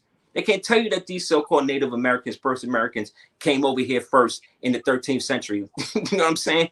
Over the Exodus being brought over here as Siberian slaves. They can't tell you that they created the Indians by importing Chinese slave girls, mating them with Caucasian slaves, and then the product of that now becomes known as what we call a Native American. They're not going to talk to us about none of that, because that's how about this one? Olmec heads are the heads of Atlanteans. Thank you. They're going to tell you. Then they don't want to tell you that, because that breaks the paradigm that the black man was God, super God, avatar God, beyond demigods in Atlantis. And they said once these gods fall, when Atlantis fell, that's when the gods fell, and everything was sent over to the Europeans. Get the book, Hermeneutic Interpretations, written in France, 1760s. Translated into English, 1910. You're the gods that forgot that you forgot. And the civil rights era that was put together by LBJ said, I will have these Negroes being Democrats for the next 4 generations. Go ahead, Aseer. 200 years. There's that 200 again. You see how they keep talking about the fallen ones? This is how they always tie you back to the vine, because it don't work without you. We are the black body under the white head of the eagle. We are what they call the silent majority. We're the ones who nothing runs without us really saying so. If every melanated person that exists in America right now, you want to see who's the majority and who's the minority? If every melanated person in the sound of my voice right now with a job was to stop going to work for a month, you know what would happen to the country? It would cease. It would cease. And then right there you would know, oh, well, we can't be the minority if we're the ones running the whole thing. But they're not going to know. They don't want you to know that. So before you figure that out, they're going to get Elon to pull the robots out, you understand, and then ultimately replace you. However, depending on your reality, that might not be a bad thing. You got to understand what you are going to do. That's the issue. The issue is we are constantly worrying or constantly thinking about how they are going to deal with us, when all they think about is how we are going to deal with them. You understand? It's a dichotomy. It's a when you look up what's called a quantum entanglement, when you look up an actual physical microscopic view of what a quantum entanglement, you know what you get? You get the yin yang sign. That's what it looks like on a subatomic level. Okay. So then ask yourself then, so how did it become something so present in the world that they were able to carve it and put it in things? Just like the inside of your brain, when you slip it in half, it's got the whole symbol of Heru within the base of the cerebellum. How do we know that it looked like that? When you look under the microscope at a melanocyte, what you see is a little black hand holding another black hand, holding another black hand. It's little micro teroscopic hands holding each other, which then spread out to create the melanocyte. So everything from a micro to a macrocosm has to be reflected in the physical reality in order for the hologram to continue. And what we are trying to do is trying to fix the projector, right? Instead of fixing the film. It's not the projector that's projecting a lie. It's what the projector is projecting. So if you have something truthful and put it in the projector, and what is the projector going to do? Oh, I'm not going to show this because it's the truth. No, it's going to show it the same way, because it's a mechanism. It's a vehicle used to express an idea that is actual. That's why they don't want us. That's why they want us, even our own people, especially our own people. You think LeBron James wants you to be a billionaire? You think Beyonce and Jay-Z, these things you think they all want you to be as successful and have as much money as them? No, they don't. They work constantly against that. Why you think they always trying to get you drunk? Why you think they always trying to get you to smoke weed and sniff coke and shoot each other with their music? Why you think they always selling you something that doesn't actually invoke any creativity in you other than emulation? Why you think that happens? Why you think she coming out with drinks now to get you drunk? Why you think they coming out with makeup now for you to change your face, weaves for you to fix your hair to look like them? And they were created by somebody else. They don't even look like that. That's not even what Beyonce don't look like that. You don't even know what the real Beyonce look like, because the real Beyonce don't exist anymore. They said Biden been dead since they say he caught COVID. You understand? But again, these are all the things I'm like saying. Mission Impossible. Yeah. You can look up on YouTube, look up the new advancements in CIA mass technology. You will be amazed. You don't know who's playing who. You got niggas right now that's playing like 4 and 5 different people. One dude playing 4 or 5 people, and the person you think he is, that's not even him. That's the level of the game that we're in now. So you got to know what you're doing. You gotta order your new world before they order it for you. And all I think this dude gonna do is make it easier for you to do that. So I don't know how that's a problem. I'm not worried about being deported nowhere. Where you gonna deport me to Brooklyn? You can't do nothing to me. I'm from here. God forbid they will support everybody. I just want to share real quick. Not born here can be here. Dick Gregory says, question everything. Question everything, because everything we've been taught from the cradle, from your mama and your papa, is a lie. You would know, man, and that's what I'm saying, God. Like, what's the difference between Puffy and Hugh Hefner? About an obituary column. That's it. Hefner dead, he alive. Ain't no difference. I've watched I got the books. I done read it all, man. I done read. I've been talking about this for over 30 years. You understand? So seeing it come to where it's at now, it's like I've seen so many movements, so many different pundits, so many people come and go. It's crazy. And by staying consistent, staying in my lane, I get to observe and learn from everybody's mistakes and not take anything personally. I actually practice more indifference when it comes to people's opinion and identity and stuff like that than actual tolerance. I just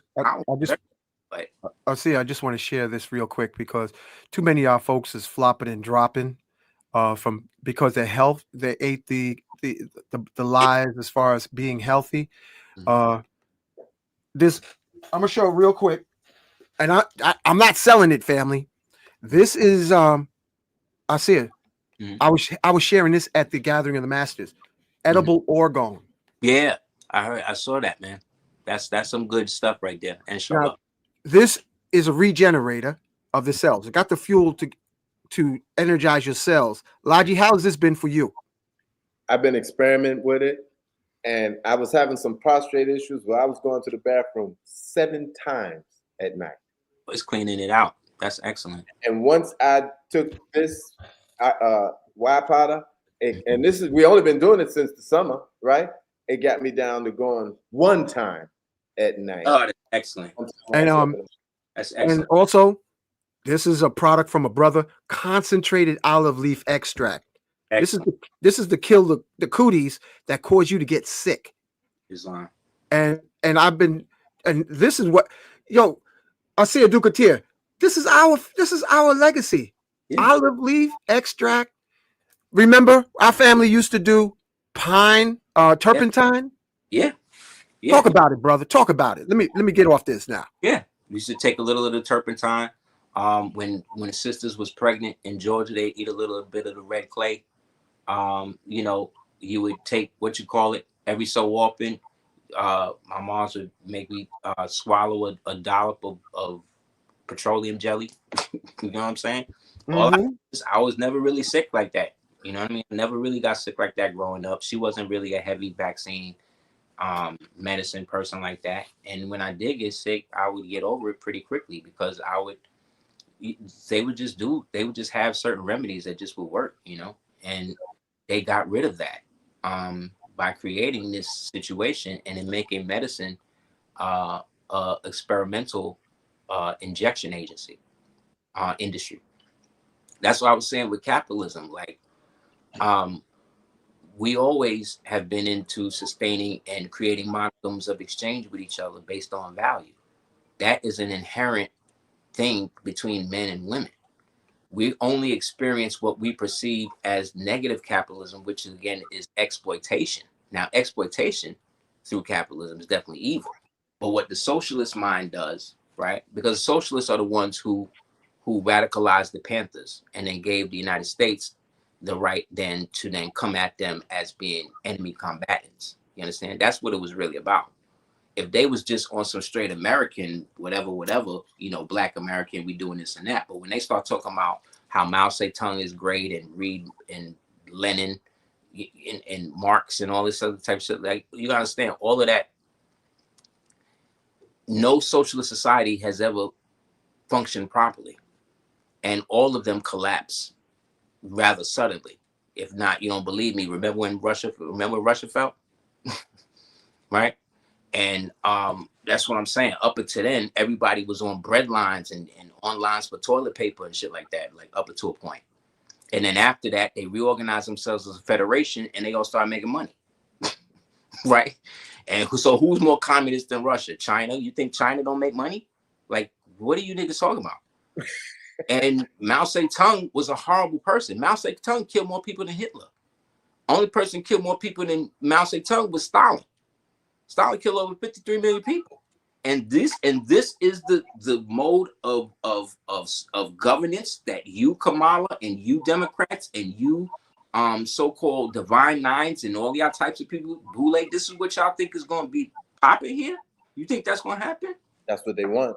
It's not gonna happen. You know why? Because we grew up with shit like Rambo and Red Dawn and all that. You got people with there's more guns in America than there's people. There's more bullets in America than they say than there is people in the entire hemisphere, the entire Western hemisphere. We got more bullets here.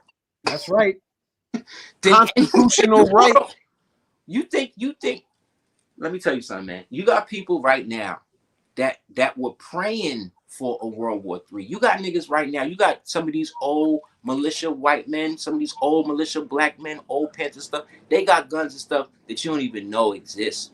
They just waiting. They're just waiting to do something with them. You understand?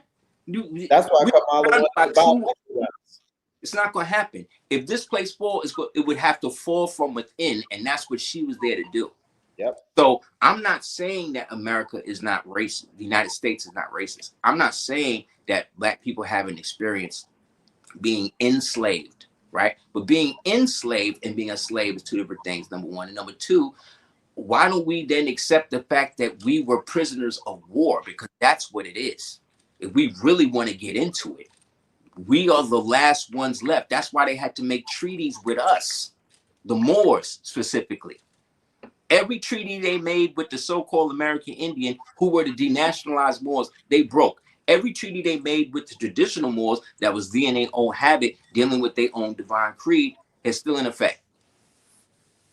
You can go to Morocco right now, and I can go to Morocco right now, and they know exactly what type of Moor I am, because they understand the difference.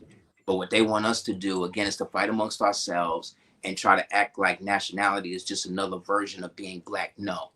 It's a whole different thing, but it's something that you have to declare and do. And most of the people that got into this consciousness stuff, they just got into it on YouTube, so they don't know what it's like to drive to a lecture, to anticipate a speaker or a scholar, to hear about a certain book and go and look for it. You understand? At different bookstores, they don't know these experiences. That was taken from them by people like Jeff Bezos and these things. You know what I'm saying? And then when we try to bring it to these people, to this generation, they're so corporatized, they're so TikTok, Instagram, mind control that they can't imagine a world where they have to do certain things. Brother Aseer, when you say go to Morocco right now, you mean to say that you could get a Moorish passport here and be able to leave the country and go there? Yeah, I've done it. Like, when I say Moorish passport, I'm talking about a passport that you can get from the nation of your origin based upon your nationality as a Moor, right, from that place, and be able to travel as that. So when they open up the thing, they see me like this. You understand what I'm saying? Right. Yeah. More inhabit. So in that, again, I'm coming from, see, there's a difference between the Kingdom of Morocco that was established in 1956 and the Empire of Morocco, the Maghreb al-Aqsa, right, which is everything west of what they call the Kingdom of Morocco, all the way up to California over here. You understand? Mm-hmm. This is the Morocco of the farthest west. So when they talk about Northern Africa, right, they talk about that which is north of Africa. That's us, right? they want us to believe the region that they're talking about is that portion that we know today based on their map. But we know that their map is wrong. It's upside down. They done made Africa smaller than Europe when it's the opposite. Yes, they did. Yes, they did. So Yep. it's a lie. So it's a lie. And Aseer, talk about how Rockefeller bamboozled the education system to make graduate dummies by the public school system. Yeah, he just used his money to manipulate the system. He just paid for the new system to dumb everybody down based upon the kindergarten system that was coming out of Prussia, because the Prussian Moors was about to dumb down their population because they was about to go into a needless war because they wanted to establish a German state. So that means that they had to go to war with Austria, but the general populace was against that, right? But the Kaiser was with it. So what they decided to do was wait a generation. So they dumbed down the generation through the kindergarten system, gave them lower test scores and stuff like that, right? And then used the dumbed down population to then radicalize them to then go for the war, for them to be able to set it up. And then that system was then adopted by him, and they brought that over here. And they used that to help get United States into World War II. And now they're trying to do the same thing with Kamala and this dude. See, it's the same. This one, it's the same system. They just chug along. Recycle it to the next generation. It's it. Name with another name. That's it. And see, we think for the moment. They think generationally. That's how we used to think. We used to think thousands of years in advance. Like when you go to the list of Sumerian kings before Ashurbanipal, it goes back over 25,000 years. So 25,000 years, even before the first king of what we call Sumer existed, there was already kings that was ruling. One king ruling for like 10,000 years. Another king ruling for 20,000 years. You understand? So we really don't know what time it really is. You understand? We can't. Because at the same time that we speak about that, it exists at the time that it existed in. Because if it didn't, we wouldn't be able to talk about it now. You see what I'm saying? Right. Like we are the Ouroboros of time itself. But we don't understand that there are more, our species is more errant to that which is positive and good than that which is negative and bad. You understand?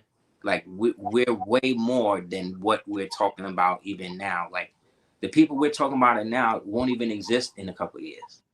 You know what I'm saying? Like half the stuff that we've been dealing with and been afflicted with now, all that's being rolled back. So that's a good thing. It's a good thing that children won't be able to be mutilated. It's a good thing that you'll be able to sue for what happened to you during the COVID situation. And you know, Aseer, Alaji, family, the ones that really was frozen with fear and went for the hokey doke in the shoulder or the hips were single black women.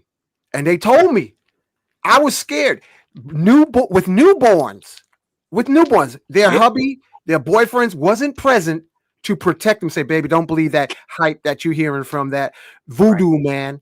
They said, oh, I was afraid. And they went for the hokey doke. Yep. And then they allowed their children. Yes. And now we got mental illness from all that poison. Yes. Go ahead, Aseer. Break it down. It's a literal illness. They call it Trump derangement syndrome. They're deranged permanently now. And now this allows Big Pharma to create you understand, they're going to try to create a drug that's going to help people deal with TDS. Think about that. They're going to try to create a drug that allows you to deal with your Trump derangement syndrome. That is insane. Yeah. So this is why if he does put RFK in charge of the health thing, everything is switching up. The floor, they already said they're taking the floor right out the water. Oh, RFK for FDA. They're going to put RFK in charge of FDA. And he said he's going to turn that place inside out. Go ahead, brother. Not only that, the FDA, the CDC, and the FTCC. This nigga's about to shut down. You understand the revenge? When you talk about revenge play, when you talk about Shakespearean shit, you know how that is based upon the whole Kennedy curse thing and the ritual sacrifice his family gets into. So even though he doesn't become, they already tried to kill him, messed up his voice, right? They try to kill him. When they try to kill Trump, who's the first person to call him? RFK, because he know what it's like in terms of his character. If we look at this as a movie, his character, he can relate to him. So if they put this nigga in charge, he was the one saying that the COVID thing was a scam. He was the one, he was the anti-Fauci. He was the the Iron Man, right? Or he was the Captain America to Fauci being the Red Skull. That's the relationship. And it's a wrap now. Brother Aseer, you said what it was an assassination attempt that caused them to mess up RAK yeah, try to poison him. Oh crap. Yeah, try to poison him, man. Whoa. And yeah, that's what they do. That's what they do to that. Like when you brought up the Pope. The thing about the Pope is, in the Vatican line of popes from the beginning, all from the Doge, because before they was popes, Pope come from Papa, because the Doges, back then the popes could have wives and children. Right. So back then, when they would come to bring him food or gold or whatever it is, he would have his son on his lap, and the son would always call him Papa or Popa. So they would look at him as the father, the Pope. So that became the low-key nickname for the Archbishop of Rome, because that's what he is. The Pope is the Archbishop of Rome, but he's the lowest on the rung. You understand? Mm-hmm. The head of Rome is the head of the patriarch. That's the Ethiopian father. Under him is the Russian patriarch. Under him is the Greek, and then the Roman Catholic. Because remember, we shut Rome down. We did that. That's right. We did it. And the people that did it, if you look at how the Moors and stuff were dressed, they always dressed like Yeshua, right? Mm-hmm. Look at how the Moors were dressed with the burnous and the little fez and all of that. And then look at all of the old pictures in Sunday school that you had of Yeshua. And they try to rewrite history. That's right. And that's all they do. That's why we're the people of all of the, we're the end all to be all. That's why it always will come back to us. That's why we can't take each other for granted. And we got to allow the phase that the original woman is going through. You got to let that phase out and get her to understand that it's through her that all of these atrocities come through. They won't exist in this realm without her. She's the one that says it's okay for this group to evolve into this or evolve into that. That's why they push so hard to get her to have babies with everybody else. But they don't do that to the Italian woman. They don't go to the Italian woman and say, you know, the Italian man is horrible. He ain't shit. You need to go have babies with this person. The only woman in the world, they don't even do that to the African woman. The only women they do that to in the world is the original woman and her man. Why? She should ask herself that question, because that question then opens up into who she really is in the story. But she has allowed herself, again, her mama, yes, mama yes. From the civil rights era, when they had a choice between a paycheck or a man, they went for the Kool-Aid, like they've done again and again. She was inundated. She was inundated with the first generation of those Black people that weren't able to keep going back and forth, where the North would go to the South would go to the North. They were struck off because of what happened during the end of the civil rights era. So by that 70s, 69 to 75 era, those women themselves were inundated with Gloria Steinem, Paglia, Miss Magazine, all of these Jet Magazine, Ebony, all telling them that they needed to do. So that's when you start going from the perms, from the afros, and into the perm thing. Yep. There's an Ebony magazine that came out around that year that said, "Are Negro girls becoming more attractive?" And they showed an original woman at the top, dark skin with an afro, and all of the other women was light skinned with wigs and perms. This is 68.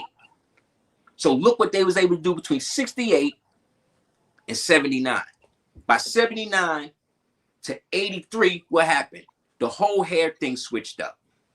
Everybody getting perms, everybody getting jerry curls, right? Yep. Right? Men is wearing bobbles. And then jerry curls with some greasy stain.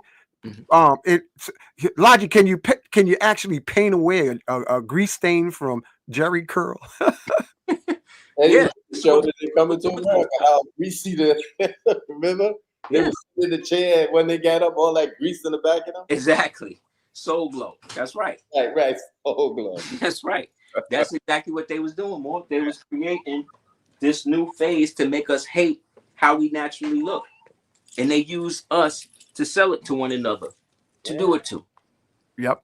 So that's what I'm saying. Like there is no real competition between, the two. Between the original man and the woman. It really don't exist. What exists is the propaganda that is allowing the separation to continue by people who are being paid to, thank you, by people who are being paid to create a how do you say, a subsidy, you know what I mean? Like create a manner by which they could no longer be sustained by each other. And so we both got to go out here and create a whole race of beige people and make the beige people mix back in with the white people to keep the white people here longer. That's what it's about, guys. Yeah. That's what they're trying to keep going. Fanon had spoke about this, but on top of what you're saying, they with this new passport bro thing, their plan is so it's like it's masterful, and we didn't see it. Yeah, and my thing even with them, like, okay, bro, I can understand why you feel that way based on how the women are out here and all of that. But why, when you go to these different places, why don't you ever find you a dark-skinned Dominican girl? Or they got so-called melanated people that look like us in every place these niggas is going. Why Colombia, ones that Brazil, like the phenotypical outside of what you come from? So now we're talking about something within you. You got an issue with how you look, or how the original, or how you want your woman to look. You don't want your woman to resemble you, which means you don't want your children to resemble you. I'm not talking about on a conscious level, even though for some people it may be conscious. I'm talking about on a spiritual level. You get what you want to create. So, you know, if you are putting yourself out there just for the sake that you feel that you just can't find no original woman out here, like, I think you're bugging. Yeah. I think there's more original. I think there's more women that's not with all of this extra feminist Nazi stuff than is actually with it. It's just that the ones that's with it get all the marketing. They get all the attention. And so the other ones, they don't speak up enough or create a counterbalance enough to do that. They just be like, well, it ain't talking about me. The other problem is some of the original women are cool with some of the shit these other women doing. They not doing it. But if you want to do that, that's cool, you know, and then they live vicariously through them, which is even worse. Because you know better. At least she doing what she doing, you know what I'm saying, full out in it. You like, no. You like, I'm going to just live through her and do it, and then judge her, right, when it doesn't go how I know it's going to go, how it's going to mess up. So I can feel better about myself. Like, that's another part of the psyche that these females are dealing with. You know what I mean? And it's sad because... Yo, you making me think of a lot of women out here nowadays, and this goes across racial lines. They be looking like olive oil with a basketball from the BBL. Yeah. Yeah. Lodge, you seen them real skinny chicken legs, and then they all of a sudden like, where in the world did you get that beach ball? Yeah. Daffy Duck eyelashes and a whole lot of. I heard a woman bragging about that she was a woman of value because she spent $150,000 on deforming her body with breasts, all the augmentations, butts, and all this kind of stuff. And she actually thought that this made her a better woman. Yes, because she lives in an echo chamber where all of the other women do that. Look, just understand this, guys, for real. BBLs, the eyelashes, the breast implants, the lip fillers, the filters, none of that is for men. Dig it. None of it is for men. Men don't like none of that. And if a man do like that, then you got to look at this dude kind of a certain way. You know what I mean? He may not be the type of man that you might want to be with because he might be into that. You know what I'm saying? Like, no no guy who likes a woman for being what she naturally is wants her to augment herself. He'll allow her to do it. You understand? Yeah. But he not going to sit, like, no man want to sit there and after you kiss your girl, you got to just wipe all of the makeup off your mouth and shit. Like, nobody wants to sit with a female and be at the beach and you can't get in the water with her. Like, nobody wants to do that. No. Nobody wants to know that if I leave my children with this person, she may just feed them all types of pork and all types of shit. And if I say something, she may just to spite me. Like, this is the relationships that have been created, unfortunately, through all of these circumstances that we allow ourselves to get into by not just working together. You know, no man wants to be banging into a BBL because that thing is hard. It's not fleshy. It's hard. It don't give. Oh, man. It don't give. It just takes. How you know it's hard, Logic? Tell us how you know it's hard. Well, let me tell you, my brother. Oh man, this is funny. Yo, well, how about with the silicone squirts out when you squeeze it, and then the balloon busts, and then it squirts out, and it's flat, and with your palm print. Death. They are risking death for vanity. They are taking that comes from dead people, from the sewers, from animals, and in some instances not even washing it, just pressing it. Some of it's not even hair. Some of it is actually plastic and wax that they burn on the ground and pull up the way it almost look like a comb to threads, and then they thread them all together, and then you paper that and put that in your head, and then you wonder why you have issues. You wonder why you don't think straight. You wonder why you always in an echo chamber around other people doing that. You wonder why men are not attracted to that, because what's more important to you is not you're not getting attracted to get a man. You being attractive to stun on other women. That's exactly right. So can you imagine when they become grannies? Granny's going to be sitting up higher than her grandkids with wrinkles and old bones. You're supposed to want to be.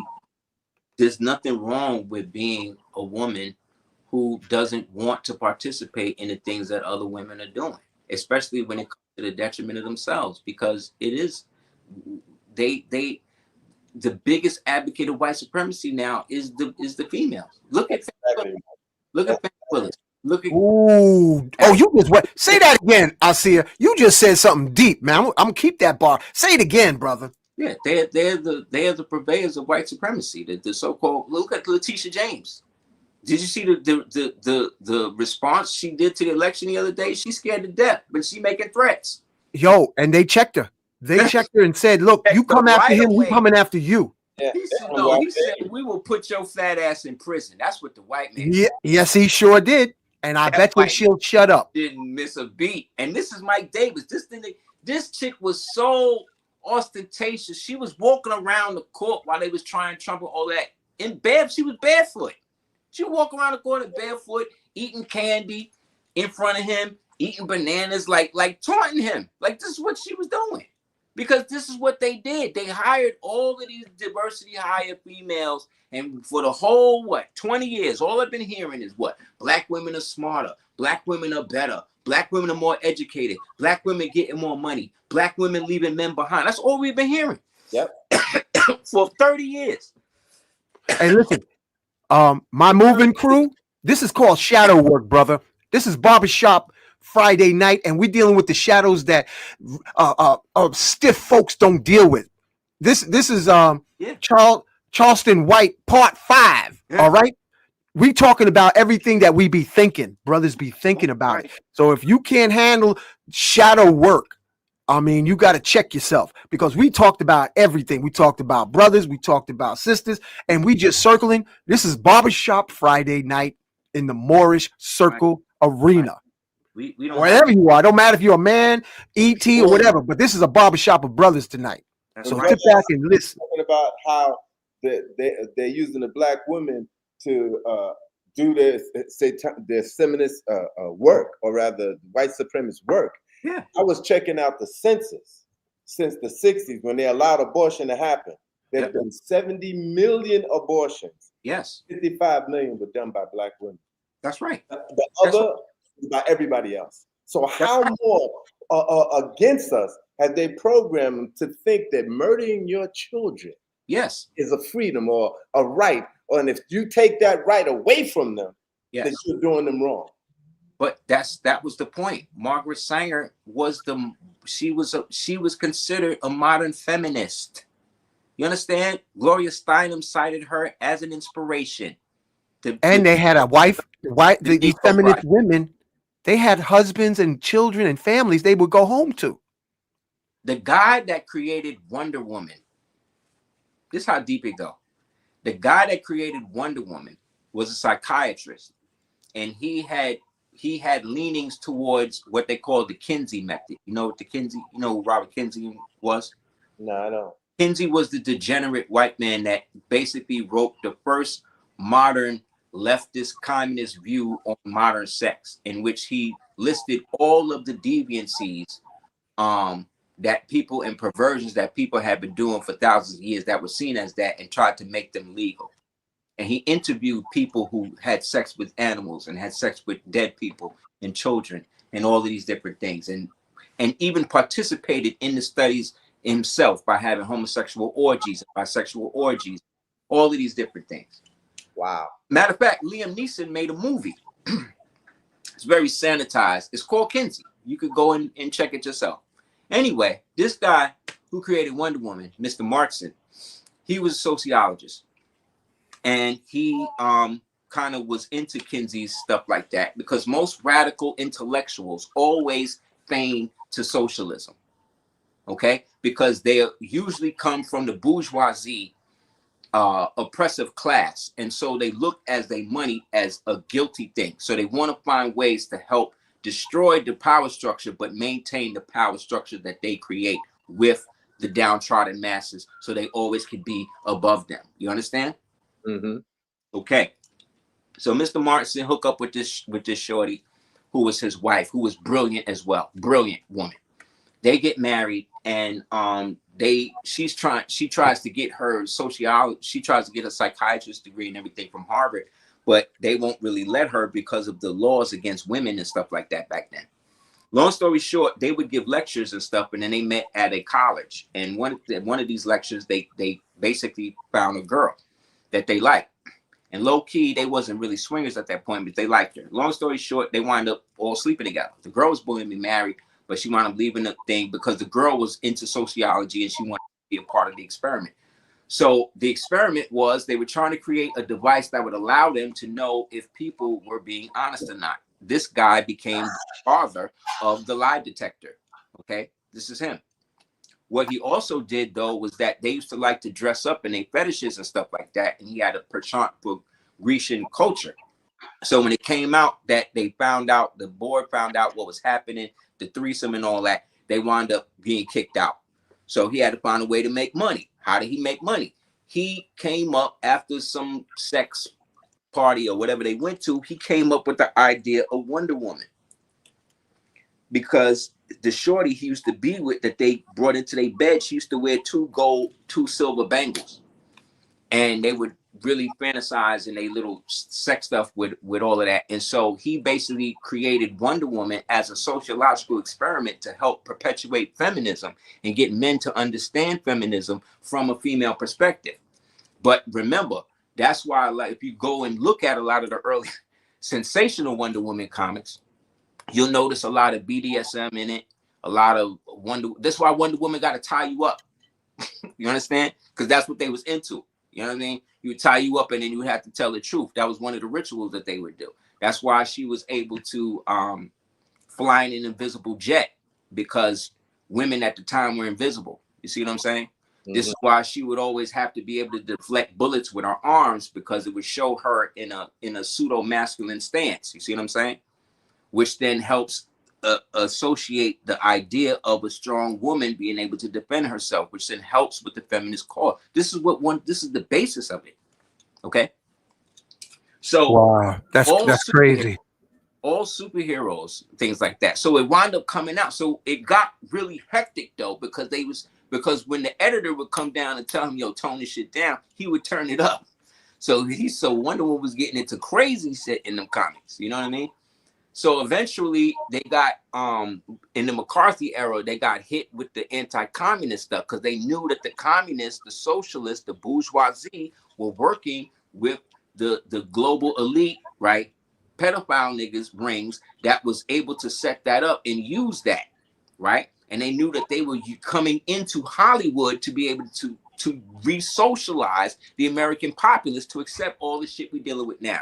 So that's what the McCarthy hearings was about. And they threatened to shut the Wonder Woman comic down. So instead, what they did was they created what they called the Comic Code Authority, in which now every comic book had to have a code, had to go through censors, basically, to clean it up. That didn't really last. That lasted up to like the end of the 50s, all the way up to like the late 60s. And then there was a whole new guard that came in. But comics and all of that have always been used as propaganda to perpetuate the ideas of whoever's running the state or whoever wants to influence the state. And all intellectuals, most radical Pan-Africanists, all of these guys are usually underlying anti-capitalists at the same time, because they associate capitalism with exploitation. You understand? Yo, whoa, hold on, Aseer. You just spoke of why the so-called conscious community for decades thought it was righteous to be bust ass broke. Yes, because these are the low key bourgeois. And who's telling us this? Niggas who either dropped out of college or whatever and now are being went to jail, or they were actually in one cipher and they didn't pop off in that cycle, so then they wind up coming into us, into our community. That's how Dr. Blair got here. Bless the dead. Like they wasn't trying to mess with him in the beginning. He wound up coming through once he started exposing the stuff that the white folk didn't want him to tell, and they kind of ostracized him, so he had to come back home. You know what I mean? That don't take away nothing that he did. I'm just saying that this is how it works. And most, like I said, most intellectuals, most Pan-Africanist radicalists, these anti-Americanists, these type of guys, they are usually coming from the perspective, again, that capitalism is evil and that you're not supposed to be able to do that in all capitalism and exploitation. Yo, that's a miseducation. That's a miseducation. It is, because that's not, we come from a people who come from something. But remember, the goal is to make you believe that you are an imported slave from Africa. Because if you believe that, then you don't own anything here. You understand? So both ideologies go hand in hand. Because all of these guys spouting this anti-capitalist, radical, black, extremist shit, right? All of these, they're not going to Africa to do that. They're not going to Africa and stay. They talking to us about what we're this and what we're that, right? While they're right here.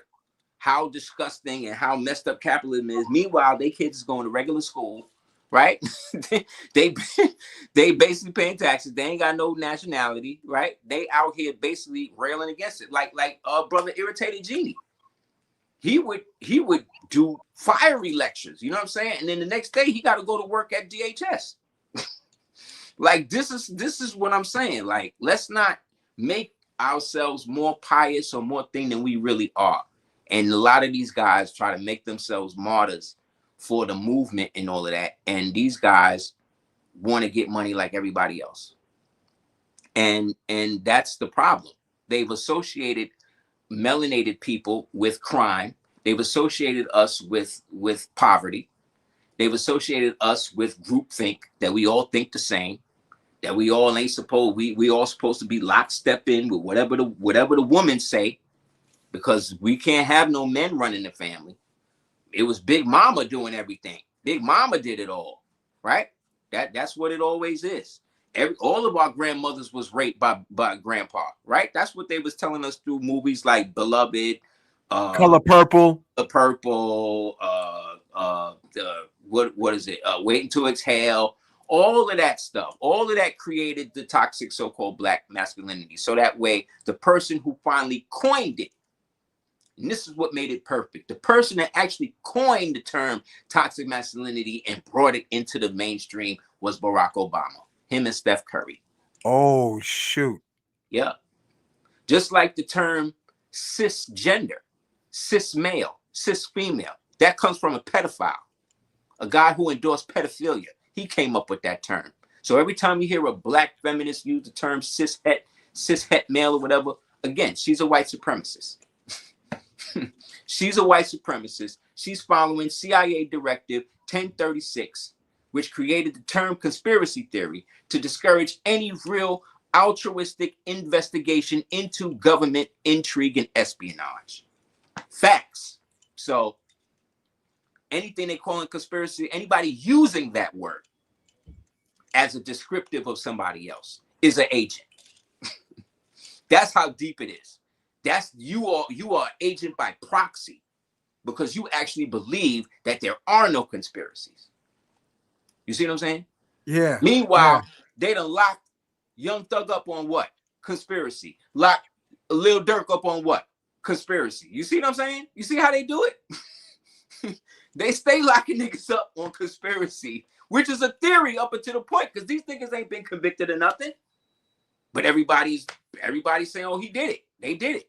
So you see how conspiracy theory, how they flip it, and they get you to be the one. They turn you into the agent to perpetuate it, all because you don't read a damn book, all because you just believe whatever these niggas tell you. It has nothing to do with, we're not even talking about the truth anymore. We're talking about right and wrong, and that's it. There's nothing else at this stage. You understand what I'm saying? Hey, like, nothing else. Could, Aseer Duke of Tiers, could you touch on how many of our brothers and sisters are actually being hijacked off the streets for body parts? Yeah, let's talk more about the fact that it's their own people doing it to them. Who you think these people know in your community? The people who is kidnapping people from your community is most likely people in your community. It's very rarely you're going to see a van drive down the street with a bunch of white niggas jump out and then just grab somebody and put them in. No, unless it got a police car on it, somebody going to do something. Somebody going to pull out. Somebody going to do something. Yeah. And we've never seen that. We've never heard that. What we hear is people go to certain places and then they just don't be there. Yeah. But what we are not talking about, again, is that we keep looking for the white man. We keep looking for this white man for this oppression and shit. And the people who's killing us is the people that look just like us. Yep. We got to get over that. That's what I mean about the decoy shit. So you pull a gun out and shoot me, but the police walking down the street, you won't pull out the gun and shoot him. What does that say? That says that you're looking to get rid of things about yourself. And I am a manifestation of yourself. Therefore, you need to get rid of me because you believe that you are the one out of order when it's really him. You know, they had a video where they showed that these black male predators would be literally near black colleges, Yes. HBCUs. Yes. And because their parents never told the daughters about the dangers of the jungle, they would offer, while the van that would snatch them up would be parked in the gas station, and they would offer with pizzazz, like a front car, like a BMW or a Mercedes. And because they've been conditioned to be attracted to the glitzy, or they would literally hijack them right at the gas stations, family. Yeah, they call that red shirting or raising her to your hand. Because a lot of these female, like the male and the female psyche can be so illustrious and so depraved at the same time. You know what I mean? Like you have women who will purposely queer their children just to destroy the father, just to shame the father. Wow. That female right now. How many of us in the chat know about that? Right now, there's a rapper or somebody who got a baby mother, and he had to show it online. He said, "Look, I just found out my baby mother is in a shelter, and I didn't even know. She didn't tell me nothing. I'm trying to get my children to get them out the shelter. I'm willing to buy her a house.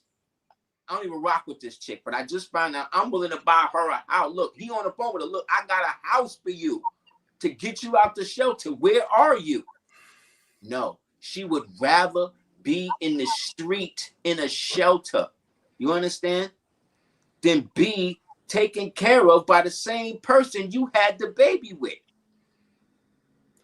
So this is the type of shit I'm saying. They want us to believe that every original man is horrible to his woman.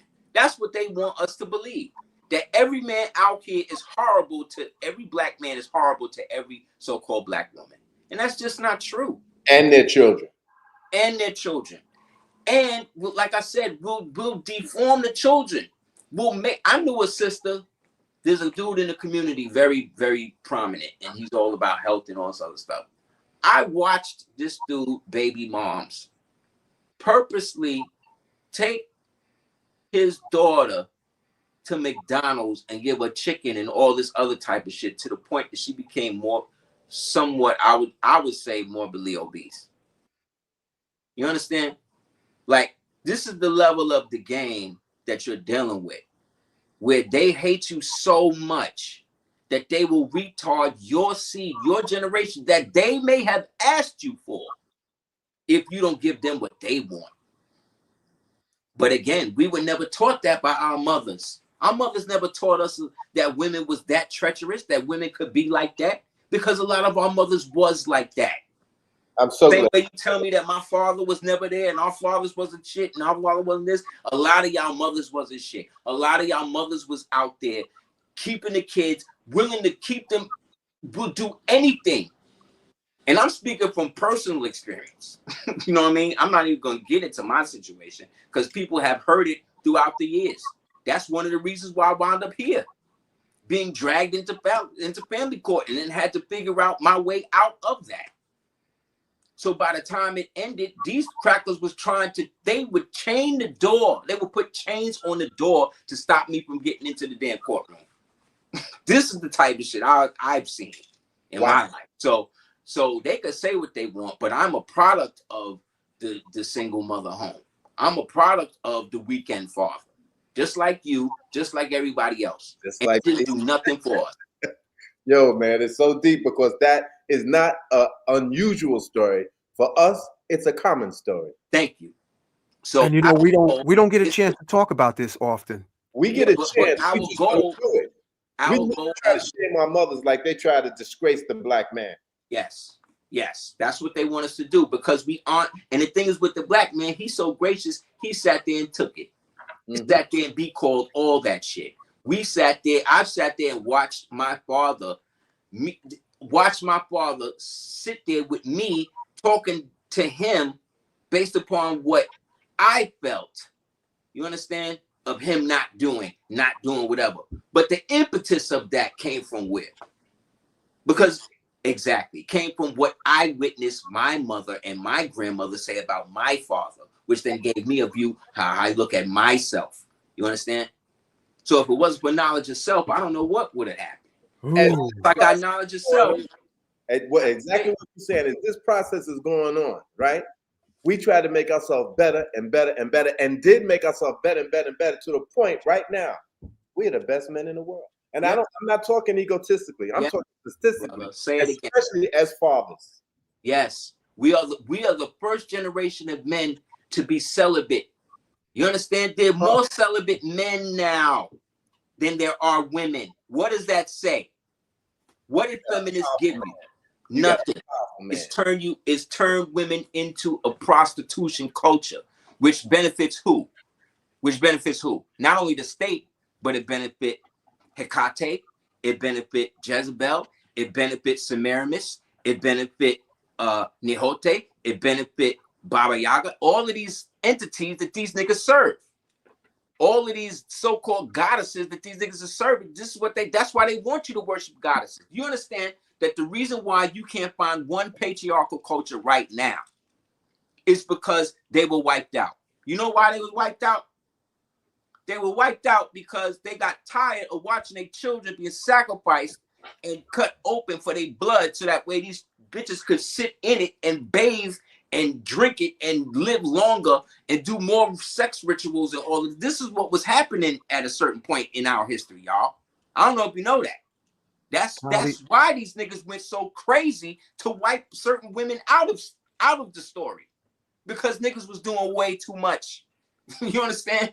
They were sacrificing their children. They had a Moloch statue where they would take the baby and it's made out of gold and all that shit, and it would be burning.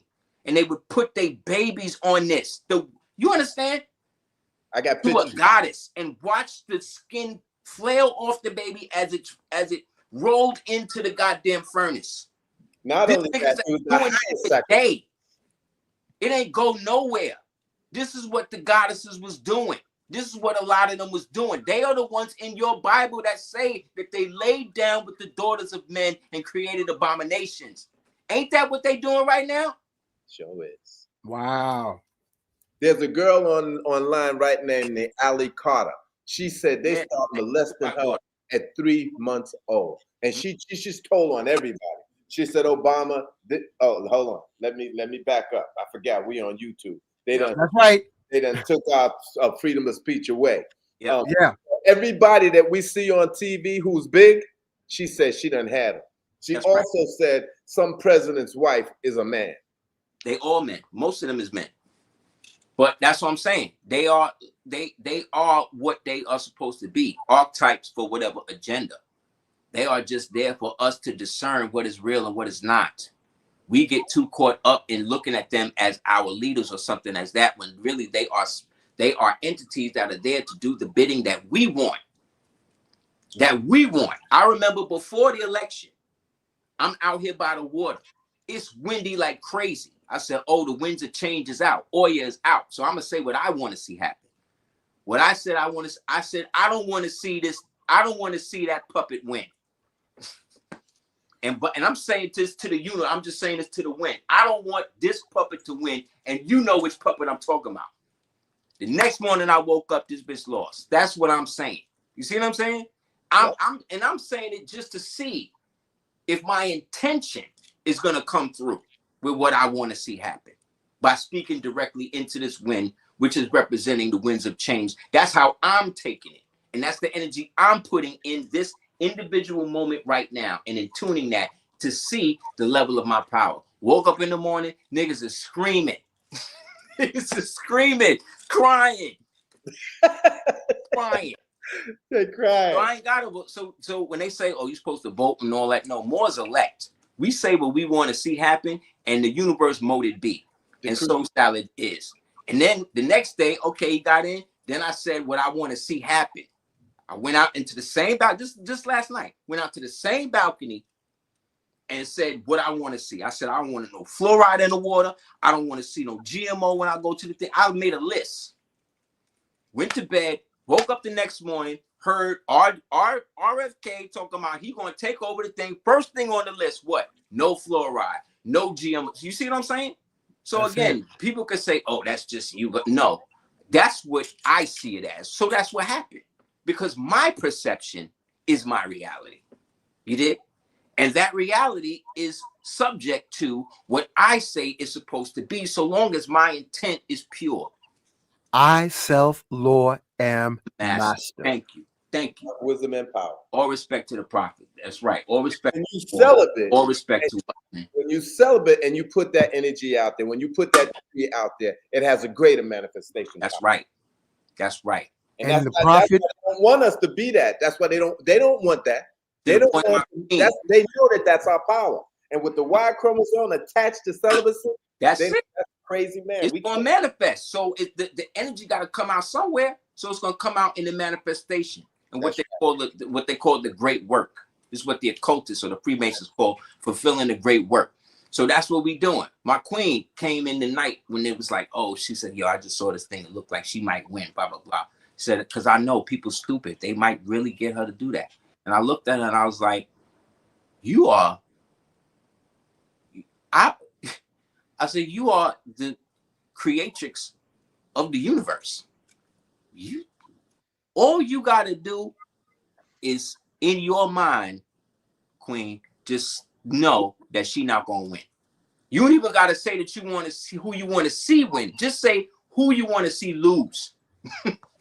Brother Aseer, there's a book. It was written. I got the book. I read it. It's in my boxes now because I'm just changed my location. Mm-hmm. It's about a man named Trump who was a president. Now this was written in the last president. Yeah. Okay. Boom. And they wrote this story that we're witnessing right now. Yeah. That the president, he lost, and Yep. his name was Trump. Yep. This is deep. This is deep. And he had the tower in New York, and they was all protesting. This is what happened. We're all. That's what I'm saying. We already won. We already did it. We just got to catch up to that point in the future that we did. So they create little fake realities to get us caught up, to make like it's not going to happen, like the Mandela effect, where they try to gaslight us and say the shit we remember as children is not what it is. But I've done videos and exposed that that's all a CIA psychological experiment. Sinbad already came out, said he did the video, but because he was on crack, he had to act like he ain't know. Like, this is what I'm saying, God. Like, Sinbad was on crack.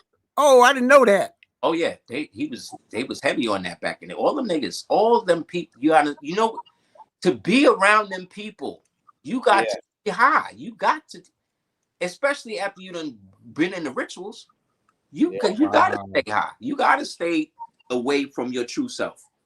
Yeah. Because unless you at that level of the game where you get swapped and you get to see yourself do shit, but you can't interact with nobody as yourself. So there was a girl who starred in this movie called how could I forget the damn movie? It was a sci-fi jammy. Anyway, she was an actress and she was being interviewed, and she said Valerian. That was the name of the movie. Oh yeah, Valerian. The movie. They was interviewing her, and she said, you know, you go to these parties, you know, and the next thing you know, they're showing you films of you molesting a 5-year-old child. Now she's saying this in an interview. Yeah. And this is deep. That's how they. That's where lawsuit going. Let me tell you more. You can pull it up right now. The gates that get you to the Hollywood studios are the gates of ancient Babylon. You can look it up. If you type in Babylon, Hollywood Babylon gates, what you gonna see? You're gonna see the same gates that you saw at the gates of Babylon back when we was running shit back then. Because it's the same Harashef worship. It's the same ancient evil worship of these infernal abominations created by these false goddesses that got struck down after these abominations was made and got turned into things that creepy and crawl and swim in the oceans. That's where sirens come from. That's where mermaids come. That's what all these things are. These are all the bastard children of these things that these women decided to help create. But they have I want to share this. But they have nothing to do with the woman that was created from or with us. So when they say they took Eve out the rib, they're not talking about your physical rib. They're talking about the ribosome, ribosome. It's the catalytic thing that allows them to exist. They want us to believe that everything was female first. That may be true, but that's just a cycle. You understand? That was a cycle in which that was like that. But if it was like that, then it had to be a cycle where it wasn't. Because if that's the case, then that means that they would be able to create us now without us. And it ain't happening. And they spend over $24 billion a year to get sperm from people like us to do it. Okay, that's why Japan right now is offering $75,000 to original American Moorish men to come over there and repopulate their culture because their birth rate is 0. And look at the Moor. Tell us about Prophet Noble Drew Ali holding the woman, bringing her out of the sea. Because the woman represents humanity. He is bringing her out of the clutches of being beyond the sea. Beyond the sea is connected to the Sestui trust. The sea is Sestui trust, that they declare you dead after 7 years of you not declaring that you're alive. So he is bringing her out of the bonds of maritime law, out of the depths of being a part of the old daughters of men who helped create the abominations that we're dealing with now. And he is there to bring her onto the land of the soil of her forefathers so she can help create a better so-called humanity. Humanity, hue meaning light, and man meaning, original, both being man and woman.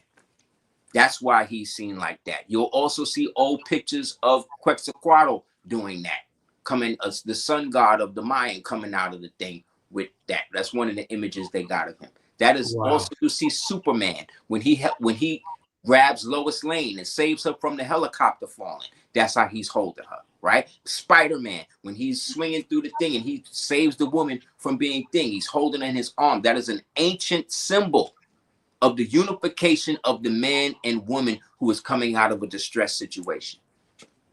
The man is director and protector. Islam. And we all need to heighten our intuition in these trepidous times, because left brain analytics with headphones on, walking down the street 2 o'clock in the morning will get you in some bad trouble if you're not listening to your intuition. How important, Aseer Duke of Tiers, is our people today in need of intuition? Touch on that, please. Yeah, your intuition is your eternal voice. That's the higher self talking to you through the can phone. You know what I mean? Remember you used to play can phone when you tie the string in between the cans? Yeah. So your higher self is all the way up there, and then he's speaking to you through the divine silver cord, through the can phone, and he or she trying to tell you, nah, don't do that. Nah, don't mess with him. Nah, don't sleep with her. Ask if she was born a man. Ask if it was born a woman. Find out if it got kids. Ask her what a relationship is like with her father. Ask if he was ever abused. Ask if he was molested. These are the things that will come into your mind when you just coming to know somebody, but then your stupid mind, your ego, because your ego might want to sleep with this person. Your ego might want you to like this person. It fool you into thinking, nah, if you do that, they're going to think that you don't like them, and then it's going to mess up and blah, blah, blah. How many times have you done that? You got to stop talking to the ego, because the ego only exists in the physical realm. It exists at adjacent to you. The true you is the you that thinks for itself. You think with your heart and you feel in your mind.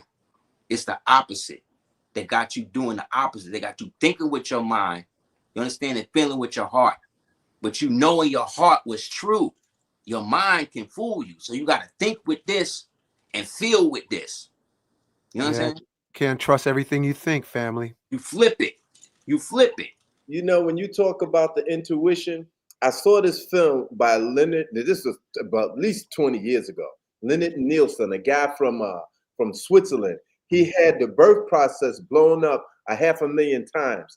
And the last test of the spermatozoa getting to the egg is there's 2 ways you could go. And that's where your intuition is tested as a spermatozoa. Oh, that's hot. That's deep. It's powerful. Everything is tested. You'll see that these spermatozoa are alive.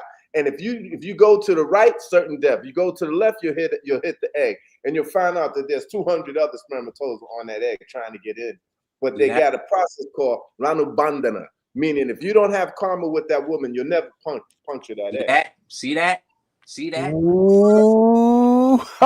I'm into it. Whenever you bring in the old Indian, the old Naga stuff into it now you getting back into ancient Sumeria, you're getting into the Ramayana dynasty, you're getting into the Vimanas, you're getting into the Rig Veda. All of that was all of that stuff that they talk about in that shit was real. All that stuff they talk about in Greek mythology, all that shit was real. All that stuff was real I'm surprised. in this realm at one point. And we are walking in the post-apocalyptic end of all of that. Exactly. And we were the ones that helped order it and shut all of that shit down and converted these giants into buildings. We turned these niggas into fuel. You understand what I'm saying? Like, they petrified bones into red bricks and shit. Like, this is how crazy we were with it. You understand? So we're so on the cusp of greatness right now that you can't let these doomsayers and these people who believe in the white man being the devil and you always being oppressed by the white man, and you because you make money and you dress nice, you a capitalist, and you about white supremacy and holding up the system, but they inherited the system from us. They got it from us. They were brought here by people that look like me. We were already here. If you look at people from the 1700s in America, look at people in the 1700s in Africa, They look similar, but they look distinct in their own habit. If you look at an original woman in America in 1854 and look at an original woman in Africa in 1854, they have a distinct identity. They do not look exactly the same other than the skin color. So let's not forget that customarily Europa is named after an original woman, an original so-called goddess, right? Who was the mother of Dido, who was the founder of Carthage, okay? Who the Carthaginians descended again from the so-called Canaanites and the Phoenicians and then eventually the Fomorians and eventually the Moors. So this is how connected we are to it. We always in the ancient past because that past is our present. Oh, You know, you just I can walk down the street and I'll have people who you would.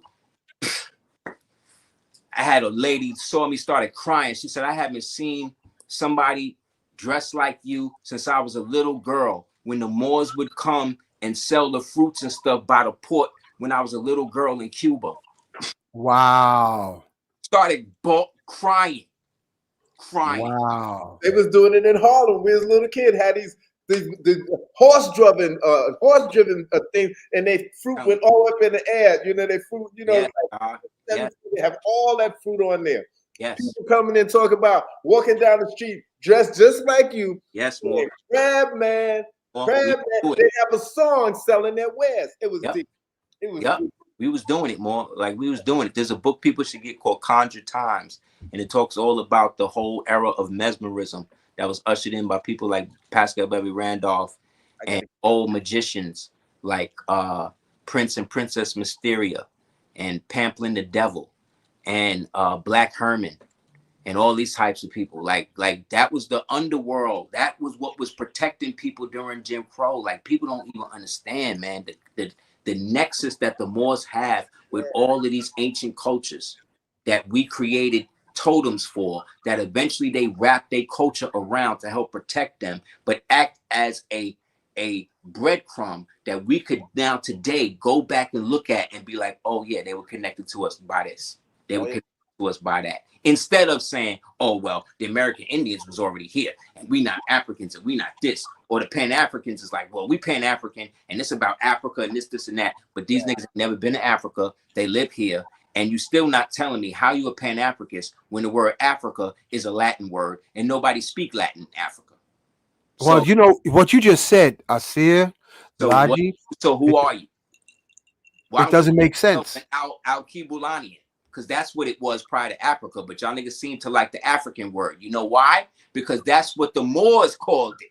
That's what the Moors named it from Carthage, because they were the ones speaking the Latin that was speaking that in that, because they were the absorbers, the pre-Roman people and the post-Romans.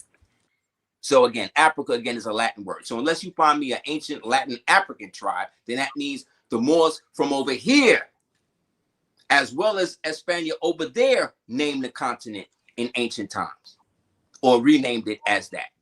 Because y'all should be calling it Al-Kibulan. I haven't heard the Al-Kibulan and the Al-Kibulanian Union.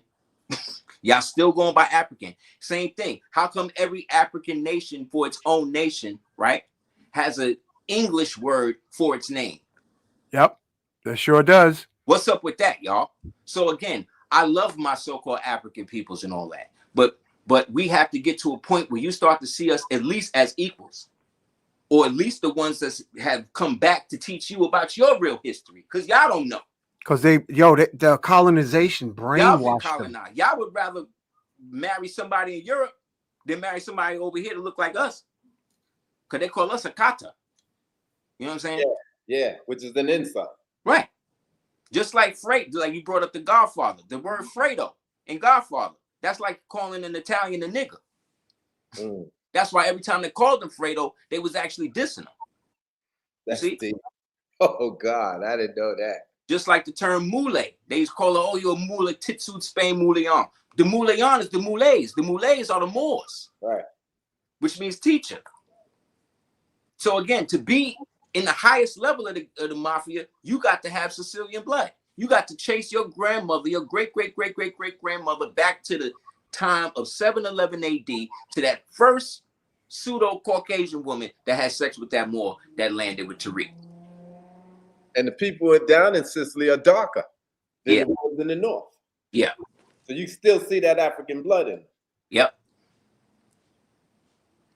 Matter of fact, they wanted to make the Italians niggas, okay? They They had didn't come to fight that. for in America, they had to fight for their Europeanness or their white skin when they Oh, got there was many Italians that swung from a tree down south. Oh Yeah. yeah. They still do. In fact, they call them half a nigga.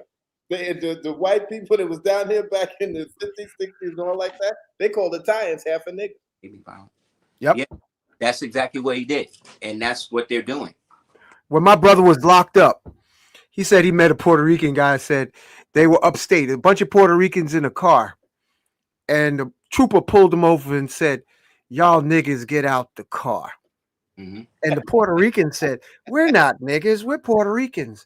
You know what that white trooper told him? Yes, I don't care what kind of niggas you are, get out the car. Exactly. And locked them up. That's right. Because again, man, exactly right. Every man is supposed to declare who and what they are with their free national name to the so-called government, so you don't have no issues with that. But our people have yet to do that in mass, so they still subject to what they believe that they are. So until they decide they want to be something different and declare that, they're going to be assumed to be something that is the property of something else. So you can be black, you can be mulatto, colored, whatever you want to be, American Indian, whatever.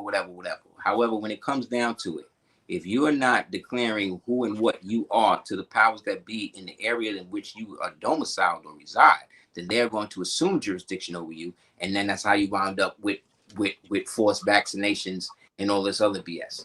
So I got a question for you, because this is Barbershop Friday night. Yeah, why does it seem like most brothers pick the ugliest European women, and then the sisters be picking the white guys be picking the cream of the crop most of the time? Because I haven't seen a white guy in my neighborhood with a fat, overweight sister yet.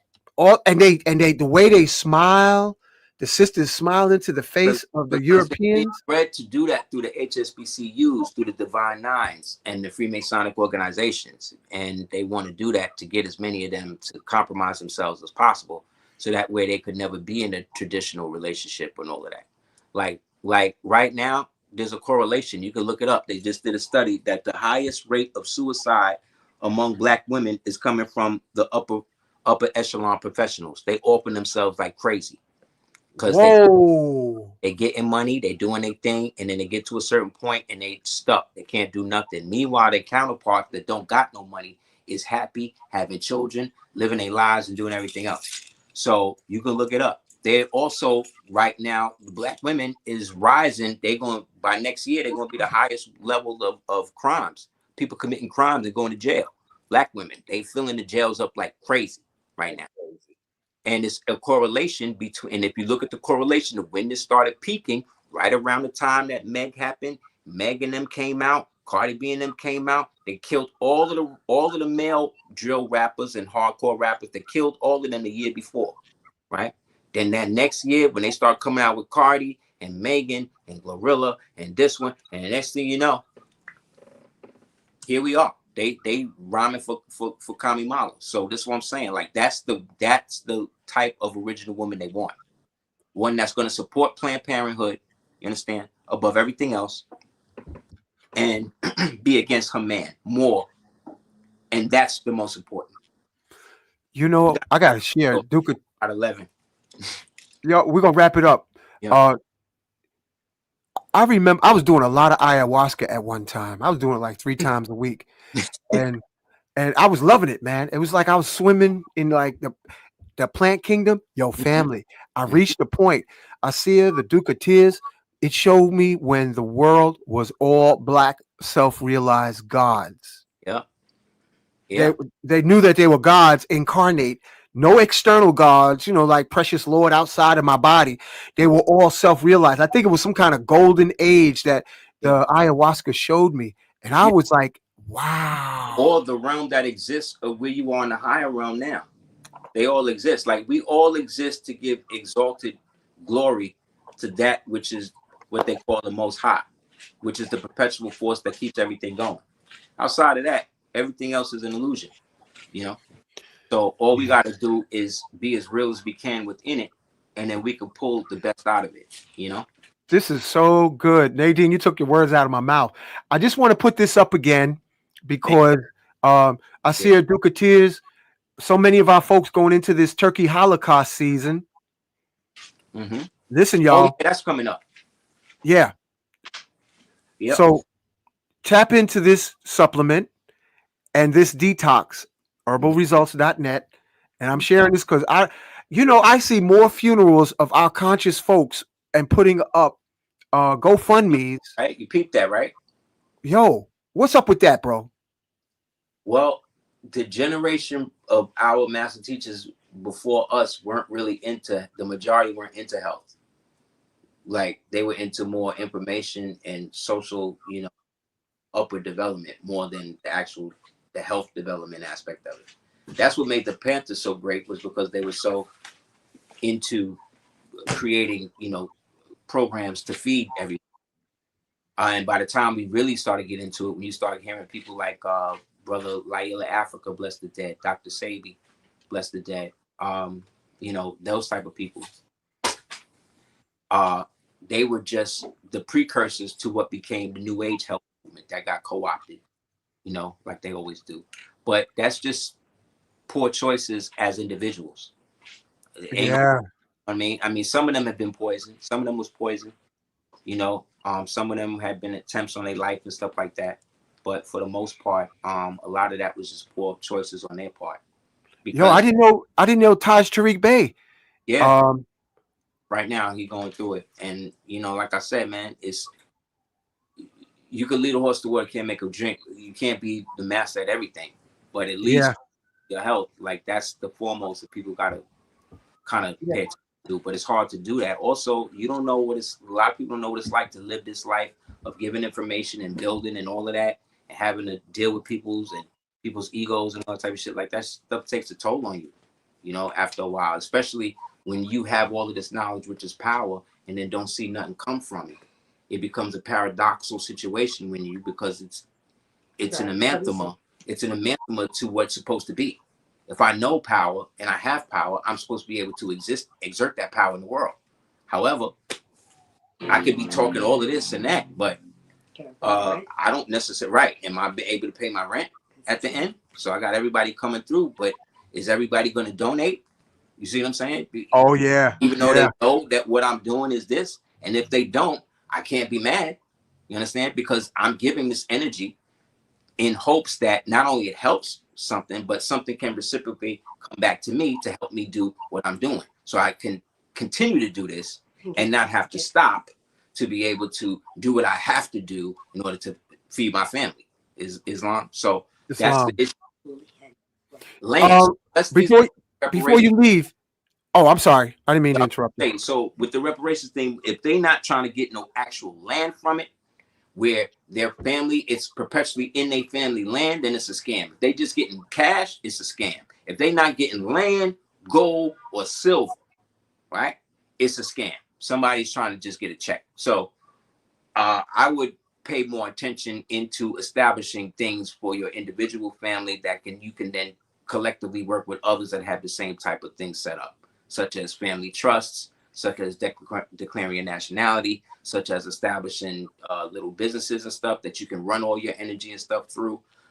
Even if you have a home and God forbid a loved one dies, don't go to the damn cemetery, bury them in the backyard. Because if you do that, you'll be able to hold on to the house forever. Nobody will ever be able to come and take the house. That's why in the first place, to be able to dispossess you from your loved ones in your house. That's why whenever they find a burial ground, they got to stop everything they're doing to find the relatives of who these people were before they can proceed. So you want to keep your house, you got a sick elderly person, take them out the nursery home, bring them into the house for hospice. God forbid they die. Get your funeral person to embalm or whatever, and then bury them in the backyard. So now everybody can come and see them. And now your ancestors ain't like the rest of us. This one buried in Syracuse. This one buried in Jersey. This one buried. This is the problem. Yep. We think like this. We're thinking as a cohesive rational people. We thinking like niggas on the run. But people also don't even know these things because they keep that information from families. Because it's not taught, because of the education system, because of the kindergarten shit we were saying. So what we have to do, have our own schools to be able to teach our own children this and stop depending on these people, which we can do. However, the money circulates with people that are attached and associated with all these Masonic temples, with all these Masonic orders, with all these Freemasons, with all these Divine Nines. They help each other out, and then anyone with the nationality is seen as a terrorist or as an anti-lover. So all that, we're put under one umbrella, like we all are, you know, Umar Johnsons or whatever. Bless the brother. But what I'm trying to express is that they try to make a mockery of certain knowledge and put us all under like all under the same umbrella, which we are not. Right. And that's the glory of being nationals. We are different. We can be different, but still have the same understanding when it comes to nationality. Right. So at the end of the day, the monies, even if we, you know, make certain monies, why do you think that I had to start our business or Cordoba Organics? Because I couldn't keep seeing my husband do so much and get the bare minimum, not in terms of love or reciprocity from the people, but I'm talking just straight funding, straight money. And when you don't want to put up a GoFundMe or ask people for money, it can take triple the time. And then what do? We give millions more of dollars to people like Beyonce and all these celebrities who already are millionaires and billionaires. But you know what? Let's not put money in the hands of people that are actually doing the work. Let's put money in the hands of fame, popularity, and what is that doing for us? Nothing. So then even 20 years in, we still have to work because in not coming from a trust fund family or coming from money, you have to humble yourself, be grateful for health. We acclimate what is wealthy, which is our health, which is being able to have moments with our families, which is being able to love one another. But again, that's very difficult for some families to do when you're on Section 8 for a long time, or you have food stamps, you have to be dependent, all these things. And even if you're working a great job, it's sometimes very difficult to make ends meet. So we all know this. So I'm just very grateful. Sidebar, thank you to those who support Cordoba Organics and write the testimonials that they do, because those are the things that keep people like me motivated, because it can be very disheartening when people steal creative ideas and then are on Essence Magazine for hair products that they don't even make. Yeah, but that's the game. They part of the system, and the system is there to perpetuate that. But like I said earlier, we're in a new day. We're the system now. We're the standard now. We're the ones that can create what we want, put it out there, and people in our sphere of influence will support it, and vice versa. So let's do that. Let's start focusing on that and less about what these niggas is going to do. Because as I see it, everything is looking better to our favor. The prophet said, I'm gonna make the European tell the truth. And that's everything that this nigga's been doing. So while he doing that and taking care of them rats and all of that, which is his job, as he's supposed to do, we supposed to be worrying about what we're gonna do in America. While he locking the United States down and getting these niggas where they need to go, we who live in America as the so-called American nationals, we're the ones that's supposed to be taking the advantage of all of this and making things the way we want them to be. Because we're not going to have all of the restrictions and all of the BS that these niggas been trying to impose on us. And we showed them that they no longer control the mental populace of the global awareness, the global understanding. And that's that.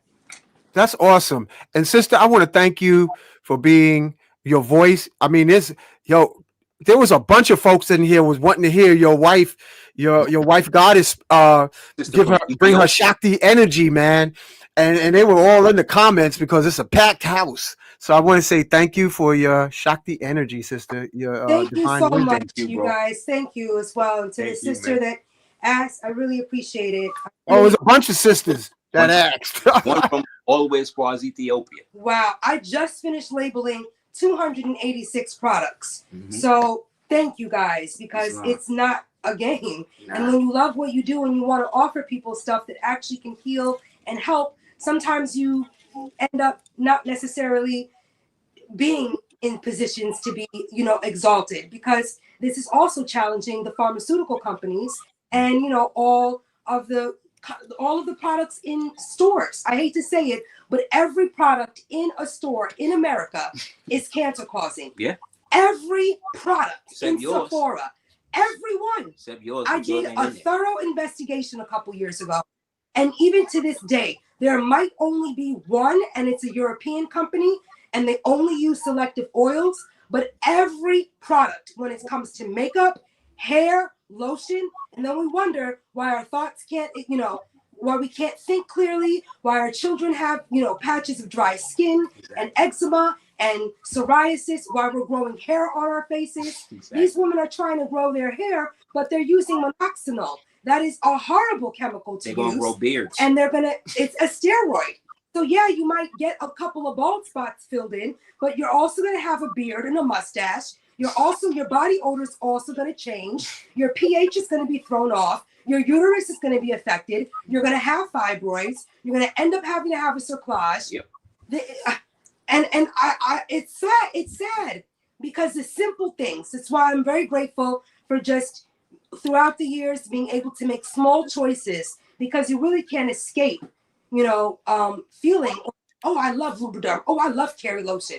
All of these things have mineral oil in them.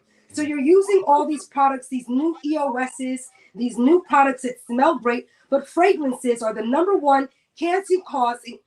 Yep. All that Febreze, all of the fragrances. Horrible. Cancer. And those are the things that are causing dementia. Yep. Early onset dementia. So, it's just like, as much as we want to be healthy, the things that we love sometimes have to be put on hold, or, support our fans or our celebrities in different ways, but say, hey, even though she's got this, that, and the third, what is it going to do giving political funding to someone that's already a millionaire? It don't matter. It's done. That's why I said their whole gig is up. It's over now. Everybody see what it is. Everybody know who fake. And what everybody got to do is remember everybody who tried to shame you for who you decided to vote for or what your political views were. You got to remember all of these bourgeoisie, sellout men and women who worked every day tirelessly, even though they know they was getting paid, who worked tirelessly to lie to you, to shame you. That's Son of Man. That's a product designed specifically for men. Ashwagandha oil. Yep. It's got a little bit of red ginseng in it. Extremely good. Over 8 herbs. Oh, put that closer. Put that closer. Really dope. This one is the body wash, which is the onion and garlic. Again, when you infuse stuff, you don't want to actually throw, vegetables in a bottle and think that it's infusion, which, a lot of people put onion, but it actually doesn't stop fermenting. So you don't want to put just raw onion on your skin or hair. Not only is it smelly, but it's just not good for you. That's great to stimulate root follicle production. And also for people that have dandruff, dry skin, like you can use it on your body, but I specifically did it for hair growth and for, that as well. The Sagittarius, each body wash, all zodiacs are represented just because each zodiac has a herb that dominates it, but we don't really talk about stuff like that, and I don't want to make it too kitschy where people couldn't use it practically. But that has marjoram, calendula, the same thing with the Rosemary's Baby. If you want to grow your hair, use a serum that has black castor oil, almond oil, kukui nut oil. Just grew my father's hair back. Neem oil. Wow. You want rosemary, of course, pumpkin seed oil. You want at least 8 to 10 herbs to stimulate, but then you don't want it to have too much peppermint or be too oversaturated, because we don't want to burn our eyes when we're, doing our stuff. The same thing with the blue rice hairspray. I didn't think that rice hairsprays and, like putting water in bottles and shaking it, no disrespect to Beyonce's products, but someone wrote me the other day and was like, wow, I had to support Beyonce, but I threw it away after using your products because they don't compare. And it's not that Beyonce is making these, so it's no diss to her. She is the front and the name attached. She's the sock puppet that they use. I don't want to be everything else, like everything else. My husband's just hilarious. Another version. like I said, Morris, this is what it's about, man. What's your website? Is it on this ticker tape? www.cordobaorganics.com. Oh, hold on. Let me put that up. www. It's in the link stuff I sent you. www.cordobaorganics.com. CODOR. Like the city in Spain. CORDOBA organics.com. ORGANICS. It's in the joint that I sent you. The blue rice. So it's on the ticker tape. Yeah. The blue rice hair pudding's very good. Also, if you want like a sealant for your curls or your edges, a lot of women are into sealing their edges. You don't want to use mineral oil based stuff because it's really bad for your skin long term. It'll thin your dermis and then you wrinkles, all of that stuff. That is like Vaseline, but no mineral oil. The Leo is really dope because it has a lot of comfrey, calendula, just really good herbs for people with eczema as well. Everything is interchangeable. That has a lot of saffron, juniper berry, lang lang, all that good stuff. This is the Hair Magic, which is just the pomade for your hair. It's actually it's absorbed so well, and it's not thick because I don't like using shea butter in any of my products, but it's not a diss to people that use shea butter. It's just an over-marketed, low, it's got low density. It doesn't blend well. It's not a high vibrating. It's you know how people just use so much. That's the hibiscus body butter. Aries, really great because it helps people with headaches or overstimulated, like my husband right here, who could probably talk for 6 hours straight. Blood orange, chamomile, calendula. I use a lot of calendula in my products because it's really great and soothing.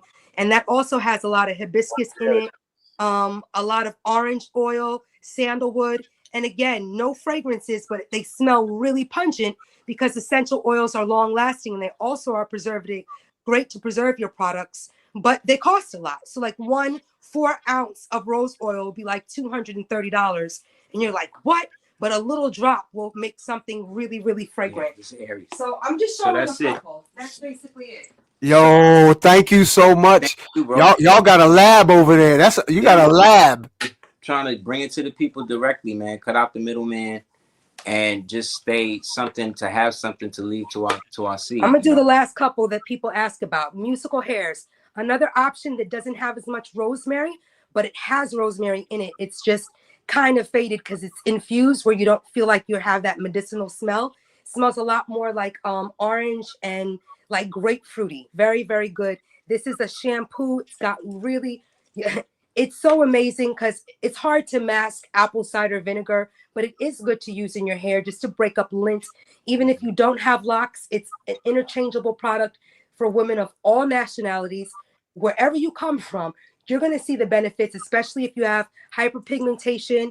That's the blue rice shampoo. So it's like there's a trio. You got the shampoo, the spray. Some people go, well, how did you make? Because I'm not a celebrity. So I couldn't rely on 4 or 5 products. And over the last 15 years, I've just taken time to create each label and to create something that I can't live without. We needed it. What they say is an old Morris saying that says necessity is the mother of invention.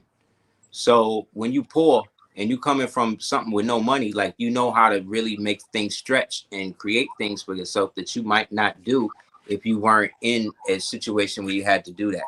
And then this is a set, the Scorpio. You can just show them both because it's going to be the last one. That's a Scorpio set. Really dope because it has cacao, sandalwood, dragon's blood. Really great for Scorpios. And then there's a matching body butter. It smells like kind of like peppermint and geranium and rose. Each one has its like own thing. So they're interchangeable. You don't have to be the sign in order to benefit from it. But I wanted to kind of just also give people options because sometimes you're like, I don't like that. I don't like this. So you have grapefruit, chamomile, have a lot of body washes. Every body wash is pH at least to 9 point. Like it's so next level that I use litmus sticks to make sure the pH is 98%. Nothing drops below 95. So you can use them on your private parts. They're you know how you don't even want to think because you're like, look, at the end of the day, it's about the ingredients, not even me making them, but a lot of people and corporations don't have time to put specifics They have into time. things. They just cut costs. They have all the time in the world. They just not going to do it because half these corporations, unfortunately, are there to harm us. That's why all the GMOs and all of the stuff they putting in that stuff is going to go because your products have been leading the way. Like I watched products pop up with names that she had on her thing, and these companies didn't even exist. So I know that they watching us. Like I've been saying, we are the new mainstream. The underground mainstream is us. So we have to create the new markets, the new entertainment, the new what they say. They say, well, where's the new wine? They say the new wine is dying on the vine. Like we got to be that which has not existed yet. And we have all of the time now to do it. So while all of these people are going crazy about what this person is, this is the time. This was the sign for us to know we are in control of our destiny. Don't let these doomsayers and these radicalists and these Marxists and these Pan-Africanists and these Leninites, Leninists and these black male haters, these black female haters, these communists. Like we need to dead all of that. Stop paying attention to these niggas and do what you got to do to create and bring beautiful things in the world, man. We are changing it right now. Just by us being here, just by all of us being in this space together. You allowing me to show my book. You allowing my queen to show her products. The like unconditional what this does, love you guys give. Love. It's what really... that does is we are keeping people alive. Just by being here, we are and vibrating vice versa, and keeping them alive just by the energy of just being positive. Just for the fact that you guys created a platform that allows original people to congregate all over the world. Just beats what CNN, ABC, NBC, none of that is over now. So we should take this power with the great responsibility and make more stuff happen. So anytime you want to have us back on, man, just let me know. You know, oh yeah, man. Thank you for letting me do we'll that the last couple minutes. I just listening. Absolutely. Brother Aseer, exactly what you just said, they said on Fox News today. I'm telling you, that's what they said. They said social media is what people trust, and nobody trusts the mainstream no more because we know you lie. That's it. It's over. So it's y'all. So it's us now. We are now. We raised our vibration so much that they had to come down. And they're falling below us and we're going up. So this is what it means to be able to, like you say, when your enemy shall become your footstool. That's the time that we in now. Don't let these Negro doomsayers, these pseudo bourgeoisie, keyboard Black Panthers, and the rest of these niggas try to con you out of understanding that now is the time for you to do everything that you wanted to do, man. And before it's over, let's do it. Run it up. And 98% of us are actually from America. That's right. Here. We from here. They about we the landlord. Where if you not from here, you can't stay unless you get permission from somebody that's from here. So that's how it should be. Until I could walk into China when I want, until I could walk in to Mexico or Japan or any other country until I can vote in other people's country and I don't even live there. They can't do that. You can't do that here. We done. All of that's over. Like they say, Moorish America first. That's where we at. You know what I'm saying? Everything else is what it is. This is no disrespect to any other nation. Like I said, we love our African brothers, but they're not even Africans. They are Senegalesians. They are Nigerians. They are Burkina Fasoians. They are what nationality you're right. Saying they are. They are not just a monolith of a color, just like we not. So we don't have to put ourselves under them no more to act like they somehow enslaved us when how come there's no DNA test to find what African tribe they sold us to? But we can take tests over here to find out what tribe we come from them. That don't make no damn sense. No, that's a scam too. That is a scam. It's a scam. Well, DNA, family, DNA is a scam. It's a scam. They'll tell you they're from Mars. They'll rather tell you from Mars than to say that you're the landlord. It's a scam. So you got to know and declare who and what you are. Everybody under their own vine and fig tree. So again, big up to everybody that's taking their own destiny in their own hands. Big up to Mali, Burkina Faso, and Niger. With the Terare government over there right now, by next year, they're going to be the 13th highest GDP in Africa and going up because they don't have no outside influence. And guess who gave them support? Trump. Wow. So whatever y'all want to say, man, let's do it. Let's run it up. Let's learn to love instead of hate. Let's support each other. Original man, original woman, we all we got. And let's stop fronting like we can make something better with somebody else. A butterfly don't have sex with a bee. A dog don't have sex with a cat. The only people who do shit like that are grafted made devils. And there's no limitation on love and support. It has nothing to do with national. You know, a lot of people of different colors are now actually, you know, on a different vibration. It's not to support anything, but honestly, there is no separation from the truth anymore. So be yourself. So what's also just to be, you know, aware that, hey, we can show love and be supportive of all as long as that's reciprocal and we can take care of each other and all of that. It's all love. But let's start with ourselves first because we can't do nothing for nobody else until we clean up our house inside. Clean up our own stuff. That's right, babe. My brother, love you guys. Thank you for guys. letting me eavesdrop and just drop in. No, we enjoyed it. I saw you. I think I saw you walking past with your hair all the way down to your to somewhere. I have on 2 pairs of sweatpants right now. After I thank you. Let me say thank you. Thank you. No, I look like a bum because I've been working all day. No, we didn't see all that. All we saw was this like waterfall of hair as Aseer Duke Of Tiers was talking. I just saw this look like locks or braids, like a waterfall as you swayed past, and I was like, whoa. Yeah, it's pretty. It's pretty. I ain't even gonna show it. Sometimes I don't even like. I did my little oil soak today.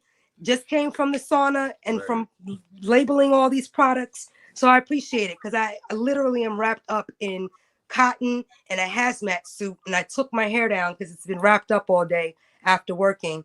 And it's, you know, it can get a little heavy. I don't know how people wear their hair on top of their head. Yeah, man. It can get heavy. So thank you guys. You might have seen it. Thank you. Important, man. Thank you. Please go to www.aseerdukeoftiers.com, www.cordobaorganics.com. Check out my app. Please subscribe, download the app. It's on Apple Store, Google Play. It's called ADOT app. The description is in the. You hear that, Logi? I'm trying to copy it down. I'm going to contact you about the book. He got an app. He got an app to download. Hit me up as well, man. I just we post to the app all the time. Also, please help me break the YouTube algorithm. They just allowed me to pass 50,000. So I'm trying Congrats. on it. Right. So I'm up to 52,005 today. Look for my emails, Ralaji. I'll probably email you tonight. Maybe, you know, please do talk about some of this stuff. All right. Let's do it, man. You're not gonna wait. You're not gonna wait a month or 3 weeks or 2 weeks for your products. Right away. Your products are expedited the same week that you make the purchase, and everyone gets a free lip chap, a lip balm. All that stuff comes, but you know, I really work hard because I don't think people should be waiting because you're on vacation or traveling. I think that if you do something, you should make a commitment to doing it. Not to say that you can't have fun or take a day off once, you know, every 2 weeks. But honestly, I make products every day, every night, we on it, just so that I can honor people's commitment and investment. And you know, if it support, man. Thank you for over the years coming through with all of this, bro. I really appreciate you, brothers, and it was an honor to meet you guys at the gathering, man. It was really man, listen, I had to bow and I had to acknowledge you, you know, like my Senegalese brothers do, bro. It was an honor, man. I always heard your name and I was like, oh shoot, you know, Elaji, he got inspired for his book and I got inspired for mine too. Yeah, man. So let's get it out there, man. That's what it's about, man. When I saw your book, you know, I was like, I don't want to give $120. Then I was like, you know what? You did this before. Don't miss out on it. Next time, you know what? You ain't gonna be able to get that book. And I'm telling you, man, it's a real art piece, and everything that I'm talking about, things that have happened, like when you read it, it's gonna be things in it that had already happened that at the time didn't. So I'm also rereading it now and being like, damn, well, where was I at when this was really going down? Because I was really going in. However, like I said, it all brought us to this point. So now that we're here, let's take advantage of the fact that we are now on our trajectory up. In that print, baby, what's the printers? Yeah, I'm gonna highlight them about it on the tell joint. People that might. Yeah, I'm gonna tell them about it on the thing. Cool. So yeah, more, we'll definitely do it. Please let me know if you guys have any questions or whatever. You could always hit me up at houseofbell@hotmail.com. I have classes every Sunday, so if you guys ever want to join that, hit me up, houseofbell@hotmail.com. What time is your class on Sunday? Because I got a class from 9 to 11:30 Eastern Standard Time. I don't see how y'all get any sleep between the hair creams and the classes. Oh, you have no. You get any sleep with all that stuff you making in your laboratory? You're right. You're right. Well, you know how it is. Just like it is for y'all. The same thing. You know, he got a lab too, making all kind of look at where we at. Carrying on. We all got to support each other, doing what we can do, because ain't nobody else coming to help us but us. So I'm testing. Merkaba with pyramids. That looks dope. It's a prototype, but you know. Great. So you said you was gonna send me something, Hank. I want to upgrade it, man. Be patient. Okay, I'm patient. You know I'm patient. Yeah, I gotta test it on myself first. I'm trying to find some good organs, so definitely. Oh, I got it right here, man. Sure too. Yeah, I gotta hook you up. And wear real fabrics, 100% cotton, 100% linen. Stop with the mixed fabrics. Stop with all of that. It's killing you. Yep. I would say let's end on that, man. We love you. Inshallah. Inshallah. And I just want to make this real quick announcement. They got having a Nicholas bookstore this weekend. In Kuru is going to be doing the silver. And then you got this sister on the 7th of December. She's going to do her program. And then you're going to have a sister doing something with the 16th of November, Queendom. Makina, a Libra, a grandma. So, you know, she's doing her thing. So with that being said, let's wrap it up. We'd be in Brooklyn a lot more if we had a place to stay. I'm tired of the Airbnbs and the hotels, especially when you're from a city. You know, it's humbling, but at the same token, if anyone has a basement, a little attic, let us know, because we'll make the trip and come to New York a lot more. But, you know, sometimes it's like so much energy to space and to Airbnb, and just to be, you know, from a neighborhood or from a space where we would love to frequent more. But you know, and when you have work and commitments, sometimes you're just like, you know what, I'm just grateful to be able to provide something that people need. So I'm glad you brought that up. I'm calling Kafunya right now. She's like our marketing expert. Yeah, she used to work at East West. Yeah. What state are you in? Big up to Sister Kafunya. That was the first woman of color I met. Kafunya, turn your radio down. We're gonna bring you on live on the phone. We want to set it up so Duke of Tiers, Aseer Duke of Tiers come to Nicholas. Talk to him. Oh. Yes, greetings. How you doing? I'm thankful. Yeah, we just spoke. We're getting ready to wrap up the show, and he said he's ready to come to New York.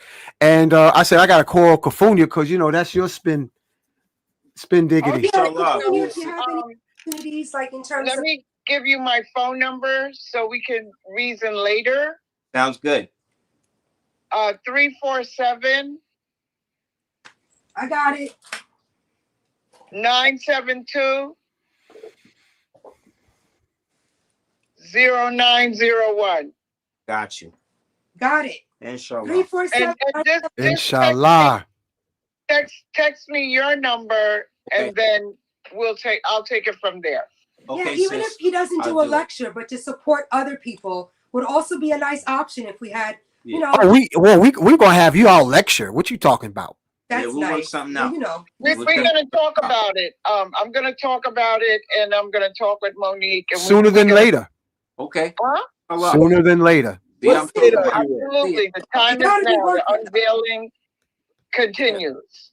Yep. Let's do it. Ubuntu. Thank you.